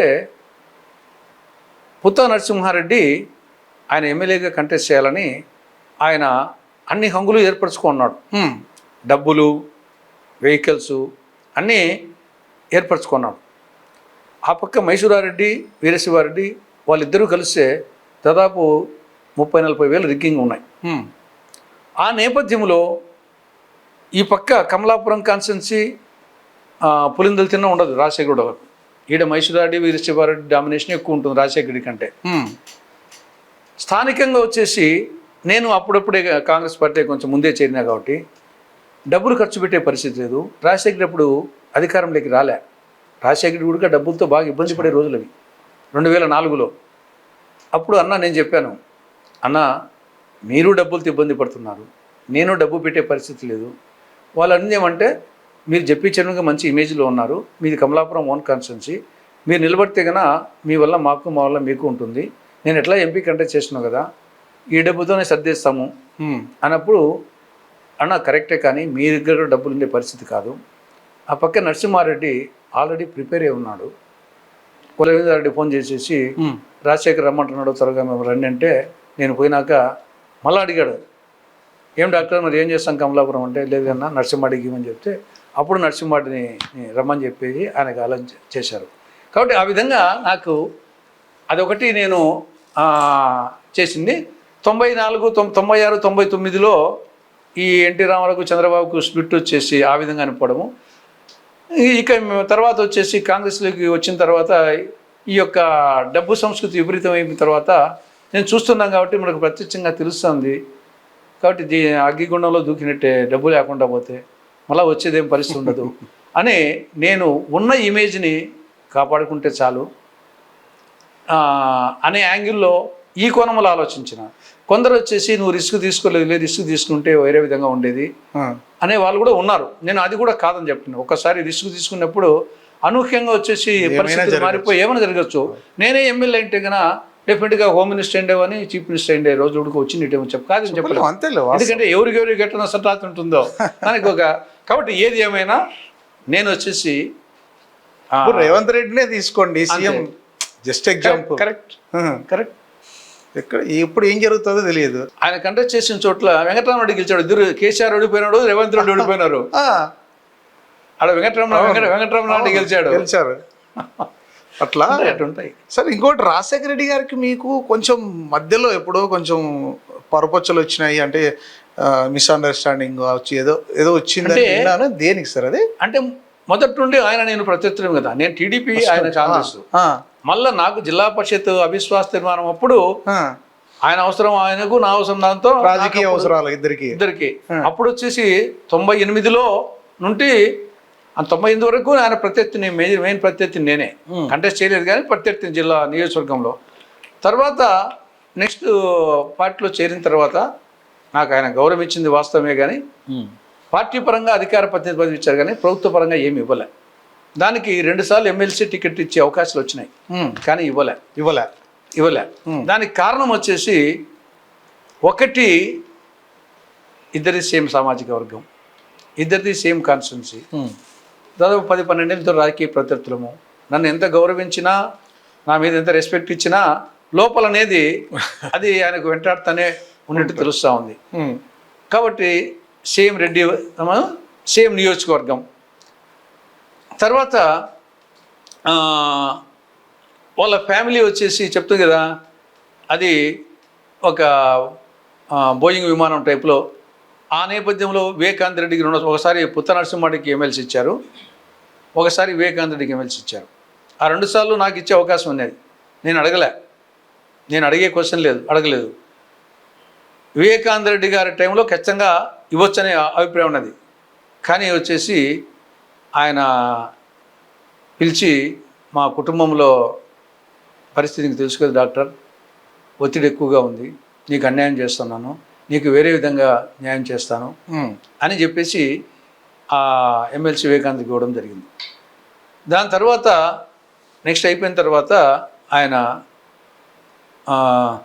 ఒకసారి ఇద్దరేమో ఆ రోజు వినాయక పండుగ ఏదో ఉన్నది, నేను జీవన్ రెడ్డి ఆయన ముగ్గురేమే అన్నాం. జీవన్ రెడ్డి మర్చినాక నాతో వచ్చేసి, నీకు నేను అన్యాయం చేసిన డాక్టర్, సరే ఆ అన్యాయం సర్దిద్దుకునే దానికోసం నేను త్వరలో మీకు వచ్చేసి, అంటే చనిపోయేదానికి 3 రోజుల ముందు వచ్చేసి చెప్పడం జరిగింది. సరే నాన్న చెప్పాను, నేను పదవుల కోసం రాలేదులే అని చెప్పాను. కాబట్టి దాని తర్వాతనే మళ్ళీ రోషే గారి పీరియడ్లో నాకు 20 పాయింట్ ప్రోగ్రామ్ చైర్మన్ రావడం కానీ, క్యాబినెట్ ర్యాంకు, దాన్ని కిరణ్ కుమార్ రెడ్డి కంటిన్యూ కానీ వాళ్ళు చేశారు. కానీ రాజశేఖర రెడ్డి పీరియడ్లో వచ్చేసి పార్టీ పరంగా అధికార ప్రతినిధిగా ఉపయోగించుకున్నారు. 20 సూత్రాలు వచ్చింది రోషే సార్, రోషే గారి పీరియడ్లో. అంతకు ముందే ఉన్నారేమో అనుకో. లేదు, రోషే గారి పీరియడ్లో దాన్ని కిరణ్ కుమార్ రెడ్డి కంట్రోల్ చేశారు. ఓకే. ఇప్పుడు నాకు ఒక చిన్న సందేహం సార్. రాజశేఖర రెడ్డి గారు లాంటి సమబుద్ధితో ఉన్న మీరు ఆ టైంలో ఎక్కడో మీరు మంచి ఫామ్లో ఉన్నప్పుడు షర్మిల గారు చిన్న అమ్మాయి అప్పుడు మీ దృష్టిలో. కానీ ఇప్పుడు అదే అమ్మాయి రాజశేఖర రెడ్డి గారు కేవలం ఫేమ్ వల్ల తీసుకొచ్చి ఏపీసీసీ చైర్మన్గా ఉండి ఆమె కింద ఇప్పుడు మీరు పని చేయాలంటే కొంచెం ఇప్పుడు అంటే నేను డూ యువర్ డ్యూటీ, నా పని నేను చేస్తాను, ఎంతవరకు గౌరవం ఇవ్వాలో అంతవరకు ఇస్తాను. ఎక్కడో లోపల చిన్న ఇది ఉంటుంది కదా. నేనంటే నన్ను తీసుకోమని చెప్పారు 2 సార్లు. నన్ను పిసిసి అధ్యక్ష పదవి 2 సార్లు తీసుకోమని చెప్పారు. ఒకటి శైలజనాథ్కి ఇచ్చేటప్పుడు నన్ను తీసుకోమని చెప్పారు. శైలజనాథ్కి ఇచ్చేటప్పుడు నన్ను, కిరణ్ కుమార్ రెడ్డిని, పొలం రాజును ముగ్గురిని అడిగారు. మేము ముగ్గురం వద్దన్నాం. అప్పుడు శైలజనాథ్, చింతామోహన్ పోటీ పడినారు. వాళ్ళిద్దరు శైలజనాథ్కి ఇచ్చారు. మేము ముగ్గురం వద్దన్నాకనే. నెక్స్ట్ వచ్చేసి రుద్రరాజుకి ఇచ్చేటప్పుడు కూడా మలానా అడిగారు. రుద్రరాజు వచ్చేసి నాకు కాలిరికి వేంపలు ఉన్నప్పుడు రుద్రరాజు వచ్చారు. సార్ మీరు ఏమన్నా పీసీసీకి ప్రయత్నం చేస్తే నేను చేయను, మీరు ప్రయత్నం చేయకుంటే నేను చేసుకుంటా అని చెప్తే నువ్వు చేసుకోమని చెప్పాను. తర్వాత వచ్చేసి అప్పుడు కూడా మళ్ళీ అధిష్టానవర్గము చేస్తే నేను వచ్చేసి ఆర్థిక పరిస్థితి వచ్చేసి ఇప్పుడుండే ప్రజెంట్ సిచ్యుయేషన్లో జగన్మోహన్ రెడ్డిని, చంద్రబాబు నాయుడిని, వాళ్ళ హంగు ఆర్భాటము, వాళ్ళకు మీడియా ఈ పక్క సాక్షి, ఆ పక్క ఈనాడు జ్యోతి, ఈ పక్క వచ్చేసి వాళ్ళకు Z+ కేటగిరీ, Z కేటగిరీ, ఈ హంగులు ఆర్భాటాలు ఆంధ్రప్రదేశ్లో ఆ పరిస్థితి ఉంది. కాబట్టి ఇప్పుడు వాళ్ళను ఢీకొనాలంటే ఆ స్థాయి ఆర్థిక పరిస్థితి, ఒక పెళ్లికి పోయినా, ఒక చావుకు పోయినా, ఒక 20-30 వెహికల్స్ వచ్చేసి వాళ్ళని సాకాల కొందరిని నెల కింద ఇచ్చి కనీసం 10 మందినో 20 మందినో ఈ విధంగా చేయాలా. పార్టీ కార్యక్రమం నడిపేది వేరు, ఈ హంగామా ఉంది కాబట్టి నేను చేయలేను. మిగతా ఎవరు అడిగితే వాళ్ళకి ఇవ్వండి. నా వరకు వచ్చేసి నేను పిసిసి ప్రెసిడెంట్ అనుకొని పనిచేస్తాను, ఎవరున్నా సరే అని గారు ఉన్నా ఓకే అన్నారు మీరు. ఎవరున్నా ఓకే అని చెప్పాను. ఆ విధంగా రుద్రరాజు గారికి కాబట్టి నేనే పిసిసి వద్దన్నాను. కాబట్టి నేను పిసిసి కావాలంటే నాకు శర్మిల గారు అడ్డం వచ్చింది లేదు, శర్మిలకు నేను అడ్డం పోయింది లేదు, శర్మిల నాకు అడ్డం వచ్చిన అవసరాలు లేవు, నేనే వద్దన్నాను. కాంగ్రెస్ పార్టీ ఇంత అనూహ్యంగా షర్మిల గారిని తెలంగాణలో ఓకే, ఆంధ్రప్రదేశ్లో ఈ విధంగా ఇలా పావులు కదుపుతుంది, అన్న చెల్లెలకే ఈ విధంగా జరుగుతుంది అని ఎక్స్పెక్ట్ చేయలేకపోయినారు. బట్ షర్మిల రావడం వల్ల కాంగ్రెస్ పార్టీకి ఏమైనా కొంచెం మైలేజ్ వచ్చిందంటారా? No comment. ఇలాంటి పెద్దలు సీనియర్ నాయకులు మీరు నో కామెంట్ అంటే ఎట్లా సార్? ఆమె వల్ల ఏమన్నా వచ్చిందా మైలేజ్ లేదా? Again no comment. No comment. సరే, భవిష్యత్తులో షర్మిల ఆధ్వర్యంలో ఏమన్నా కాంగ్రెస్ పార్టీ పుంజుకునే అవకాశం ఉందా? రాజశేఖర రెడ్డి కూతురుగా ఏమన్నా ఫేమ్ అయ్యి కాంగ్రెస్ పార్టీ డెఫినెట్గా పుంజుకుంటుంది. కాంగ్రెస్ పార్టీ ఎందుకంటే చంద్రబాబు పాలన చూస్తున్నారు, జగన్ పాలన చూశారు కాబట్టి ఇంకా వాళ్ళిద్దరి మీద భ్రమలు తొలగిపోయినాయి. తర్వాత ఇప్పుడు రాష్ట్ర విభజన అనే అంశము అది మరుగున పడిపోయింది. అవును. కాబట్టి ఇప్పుడు అది ఇష్యూ కాదు. కాబట్టి మళ్ళా 2014కు ముందు రాజశేఖర రెడ్డి పాలన, రోషే గారి పాలన, కిరణ్ కుమార్ రెడ్డి గారి పాలన, అంతకుముందు గత ముఖ్యమంత్రి నీలం సంజీవ్ రెడ్డి కానంటే కాంగ్రెస్ ఉద్దండులు పరిపాలించిన నేపథ్యం వచ్చేసి అది మళ్ళా ప్రజల్లోకి వస్తూ ఉంది. కాబట్టి డెఫినెట్గా వచ్చేసి ఏ విధంగా ఢిల్లీలో 27 సంవత్సరాల తర్వాత బీజేపీ అధికారంలోకి వచ్చిందో అదేవిధంగా నెక్స్ట్ 2029లో ఖచ్చితంగా ఆంధ్రప్రదేశ్లో పుంజుకుంటుంది, కేంద్రంలో పుంజుకుంటుంది. అది ఎవరి వల్ల అంటే అందరి వల్ల. ఒకవేళ ఇంకా 2-3 సంవత్సరాల తర్వాత వైఎస్ షర్మిల గారు పాదయాత్ర చేసి అప్పట్లో రాజశేఖర రెడ్డి గారు ఏ విధంగా పూర్వ వైభవం తీసుకొచ్చారో కాంగ్రెస్ పార్టీకి, ఆ విధంగా ఈమె కూడా పాదయాత్ర చేసి ఏమన్నా కొంచెం గట్టిగా పోరాడి కాంగ్రెస్ పార్టీ అధికారంలోకి వచ్చి ఆమెకే సీఎంగా ఇస్తే ఎలా ఉంటుంది సార్? ఇప్పుడు అందరూ పాదయాత్రలు చేసి ముఖ్యమంత్రులు అయ్యారా?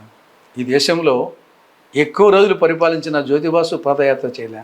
అంటే మనకి ఇక్కడ ట్రెండ్ అది ఉంది కదా. ట్రెండ్ వచ్చేసి రాజశేఖర రెడ్డి చైతన్య యాత్ర, రథయాత్ర, నీలం సంజీవ్ రెడ్డి చేసినాడా లేకుంటే అప్పుడు రాజకీయాలు వేరు వచ్చేసి అప్పుడు మహాత్మా గాంధీ దండయాత్ర పాదయాత్ర చేశాడు.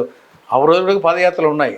కాబట్టి అది ఏదో పాదయాత్రలు చేస్తేనే అధికారంకి వస్తారనేది దానికి అనేక నవీన్ పట్నాయక్ మొన్నటోడే కదా.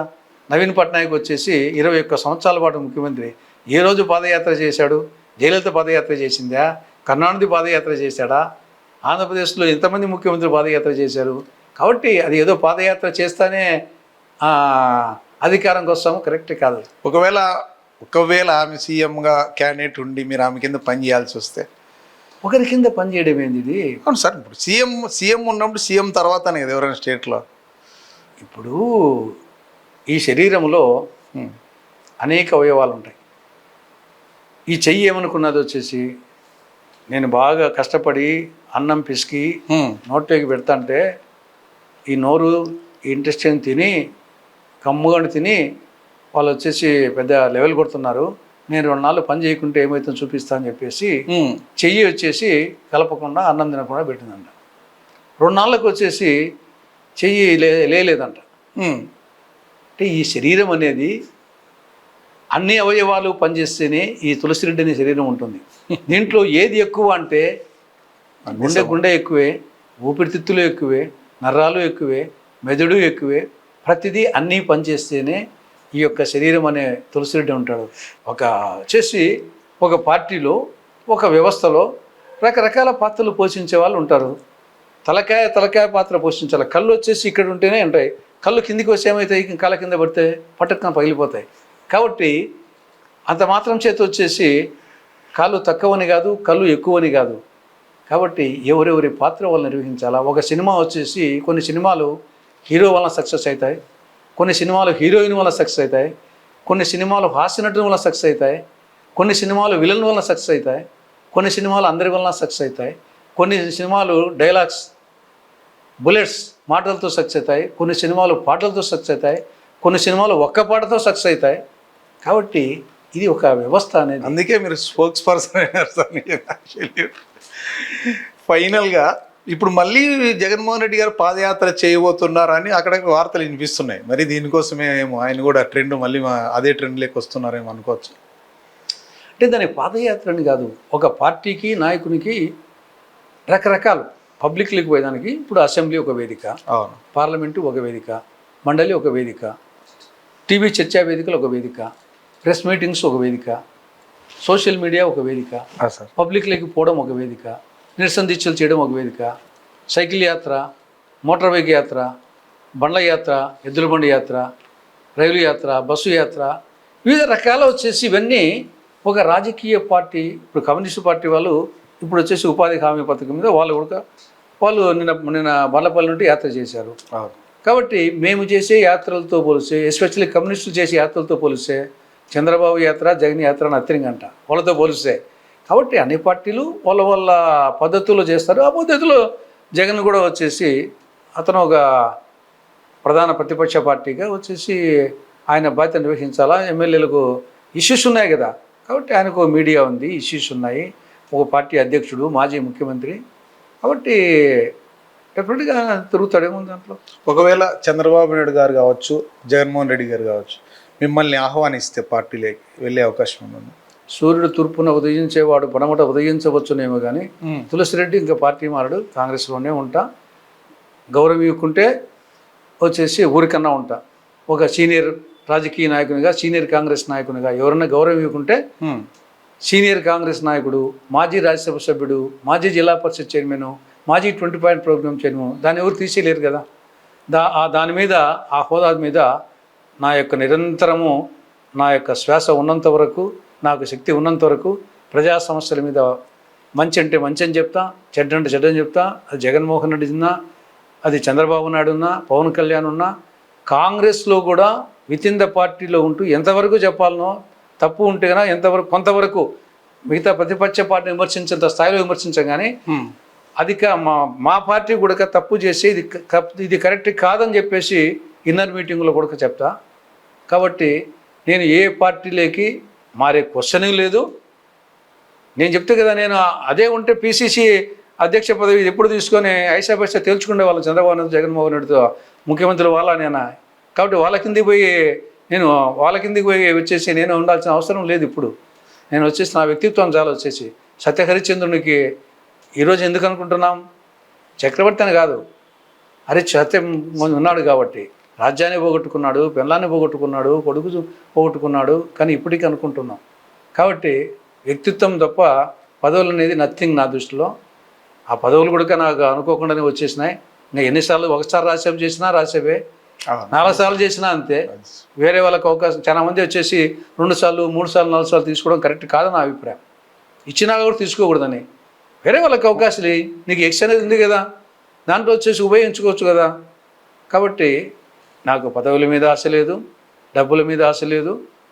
వ్యక్తిత్వాన్ని నిలుపుకుంటూ సమాజం కోసం కాంగ్రెస్ పార్టీలోనే ఉంటూ చేస్తాను. కాంగ్రెస్ పార్టీ నన్ను వద్దనుకుంటే నేను అప్పుడు సీనియర్ రాజకీయ నాయకునిగా అనేది ఉంటుంది తప్పని చేసి వేరే పార్టీ ద్వారా మాత్రం పోయే క్వశ్చన్ ఉండదు. థ్యాంక్ యూ సార్, మీ అభిప్రాయాలు మాతో పంచుకున్నందుకు. ఇంకొక క్వశ్చన్ సార్, డాక్టర్గా మీరు ఎక్కడ చదివారు సార్? ఎందుకు ప్రాక్టీస్ చేయలేదు మీరు? నేను చేశాను. నేను చదివింది ఎస్పీ మెడికల్ కాలేజ్ తిరుపతిలో.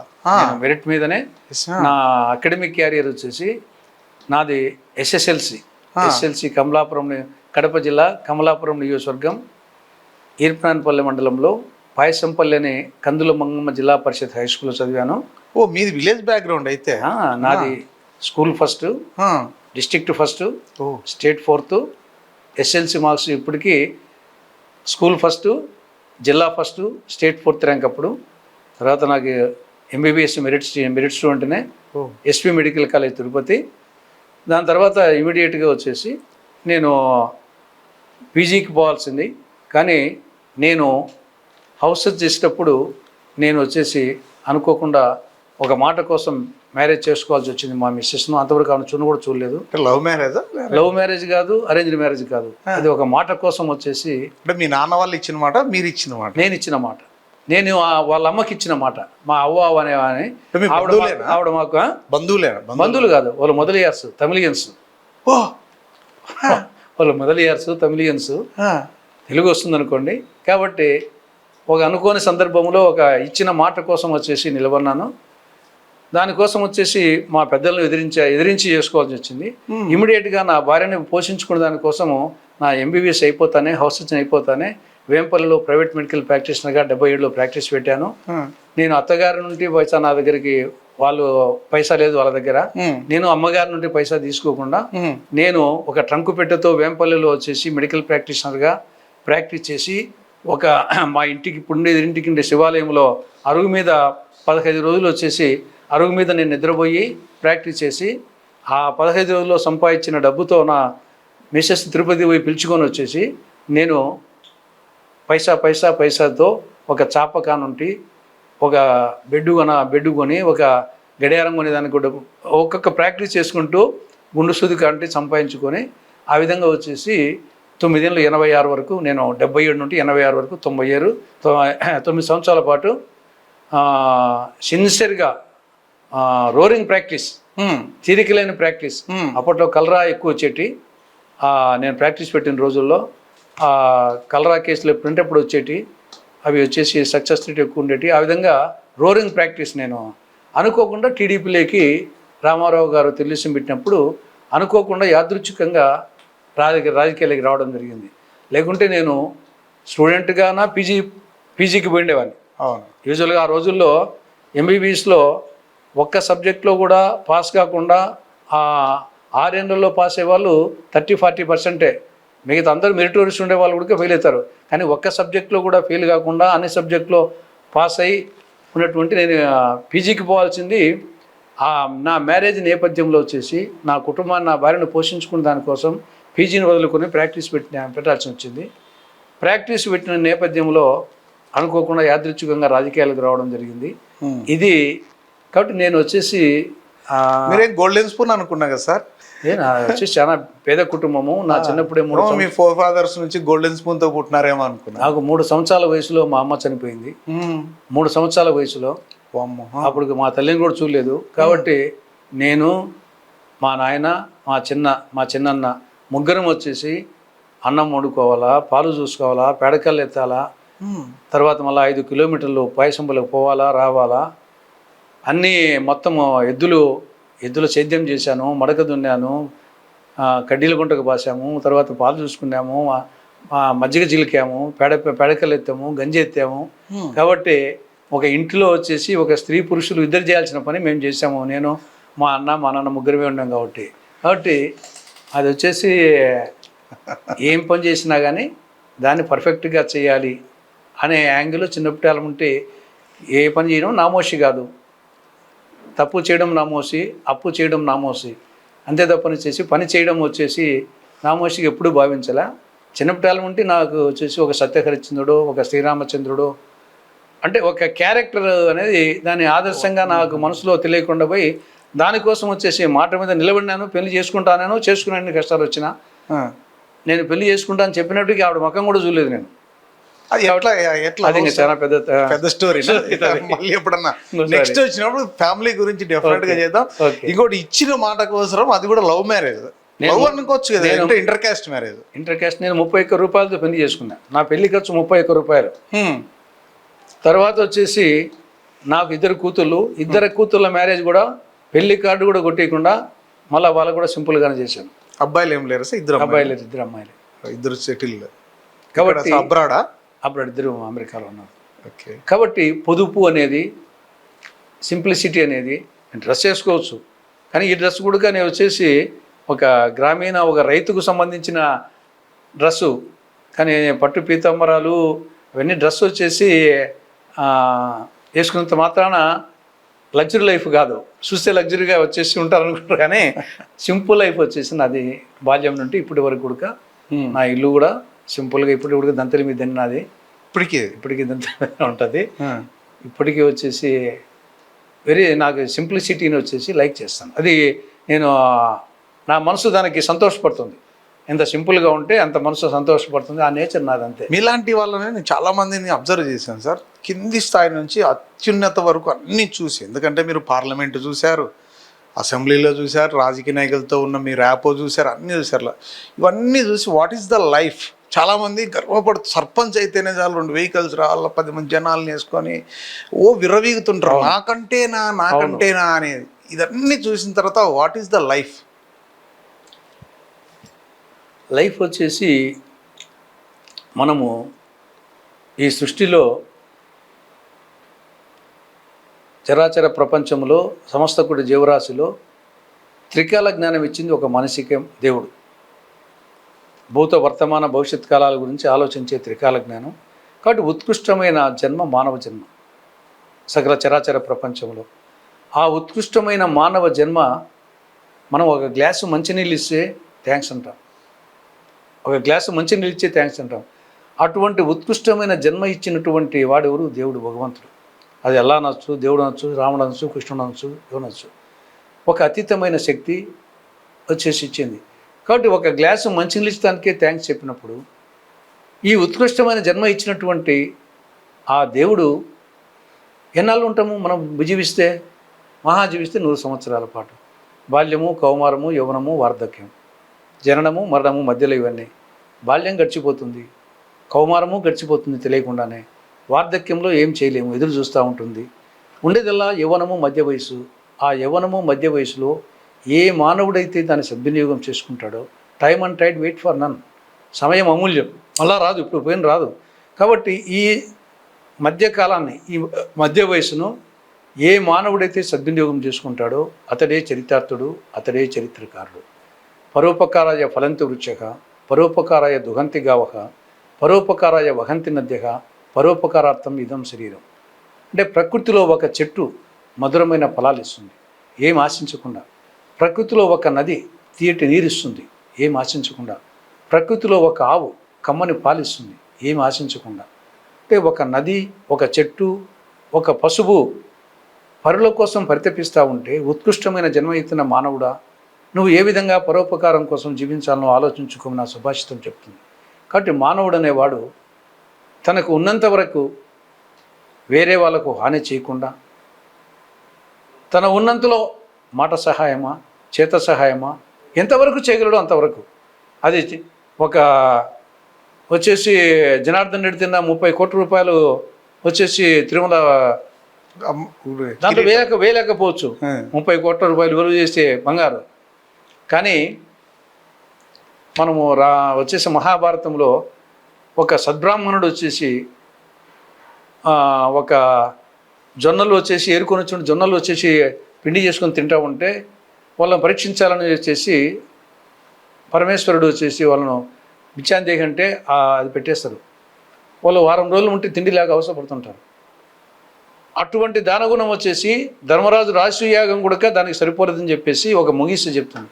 కాబట్టి ఉన్నంతలో మానవుడు తన జీవితం ఉన్నంతలో ఇతరులకు హాని చేయకుండా వీలైనంత వరకు సహాయం చేయి. అంతకుమించి ఇంకా ఒరులేయవి ఎనరించిన నరవర అప్రియము తన మనంబునకగు తానొరులకు నవి చెయ్యకునికి పరాయణము పరమధర్మ పథములకెళ్ళనని విదురదేవుడు వచ్చేసి ధర్మరాజు అడిగితే అన్నిటికంటే ఏ ధర్మం గొప్ప అంటే చెప్తాడు. ఒరులేయవి ఎనరించిన ఓ రాజా, ఇతరులు నీకు ఏమి చేస్తే నీ మనసు బాధపడుతుందో అవి నీవు ఇతరులకు చెయ్యాలి. ఇతరులు నిన్ను తిడితే బాధపడతావు కాబట్టి నువ్వు తిట్టావు. ఇతరులు నిన్ను మోసం చేస్తే నువ్వు బాధపడతావు, నువ్వు మోసం చేయాలి. ఇతరులు వచ్చేసి నిన్ను పరుషంగా మాట్లాడితే బాధపడతావు, అవి చేయాలి అని. ఇది అన్నిటికంటే పరమోత్తమైనటువంటి ధర్మం అని చెప్తాడు. దాన్ని పాటిస్తే చాలు. ఎవరైనా సరే ఏ పదవులు ఏముంది, పివి నరసింహారావు గారు చెప్పినట్లు పదవులు మన నీడలాంటి. మనం నీడను పట్టుకోవాలని పోతా ఉంటే నీడ పరిగెత్తిపోతూ ఉంటాం. మన పని మనం చేసుకుంటే పోతుంటే నీడ మన ఇంటే పరిగెత్తుకుంటూ వస్తుంది. పదవులు అంతే. కాబట్టి కొందరు పదవులతో వ్యక్తిత్వం పైకి వస్తుంది, కొందరికి వ్యక్తిత్వంతో పదవులకు అలంకారం వస్తుంది. నా అభిప్రాయం వచ్చేసి మన ద్వారా పదవికి అలంకారం రావాలి. తులసిరెడ్డి ద్వారా 20 పాయింట్ ప్రోగ్రాంకు, తులసిరెడ్డి ద్వారా రాజ్యసభ మెంబర్షిప్కు, తులసిరెడ్డి ద్వారా జిల్లా పరిషత్ చైర్మన్కు, తులసిరెడ్డి ద్వారా కాంగ్రెస్ అధికార ప్రతినిధికి దానికి విలువ రావాలి తప్పనిసి ఆ పదవులతో నాకు విలువ రావడం అనేది నేను దానికంటే దీనికి ఎక్కువ ప్రిఫరెన్స్ ఇస్తాను. నిజంగా సార్, సూపర్ సార్.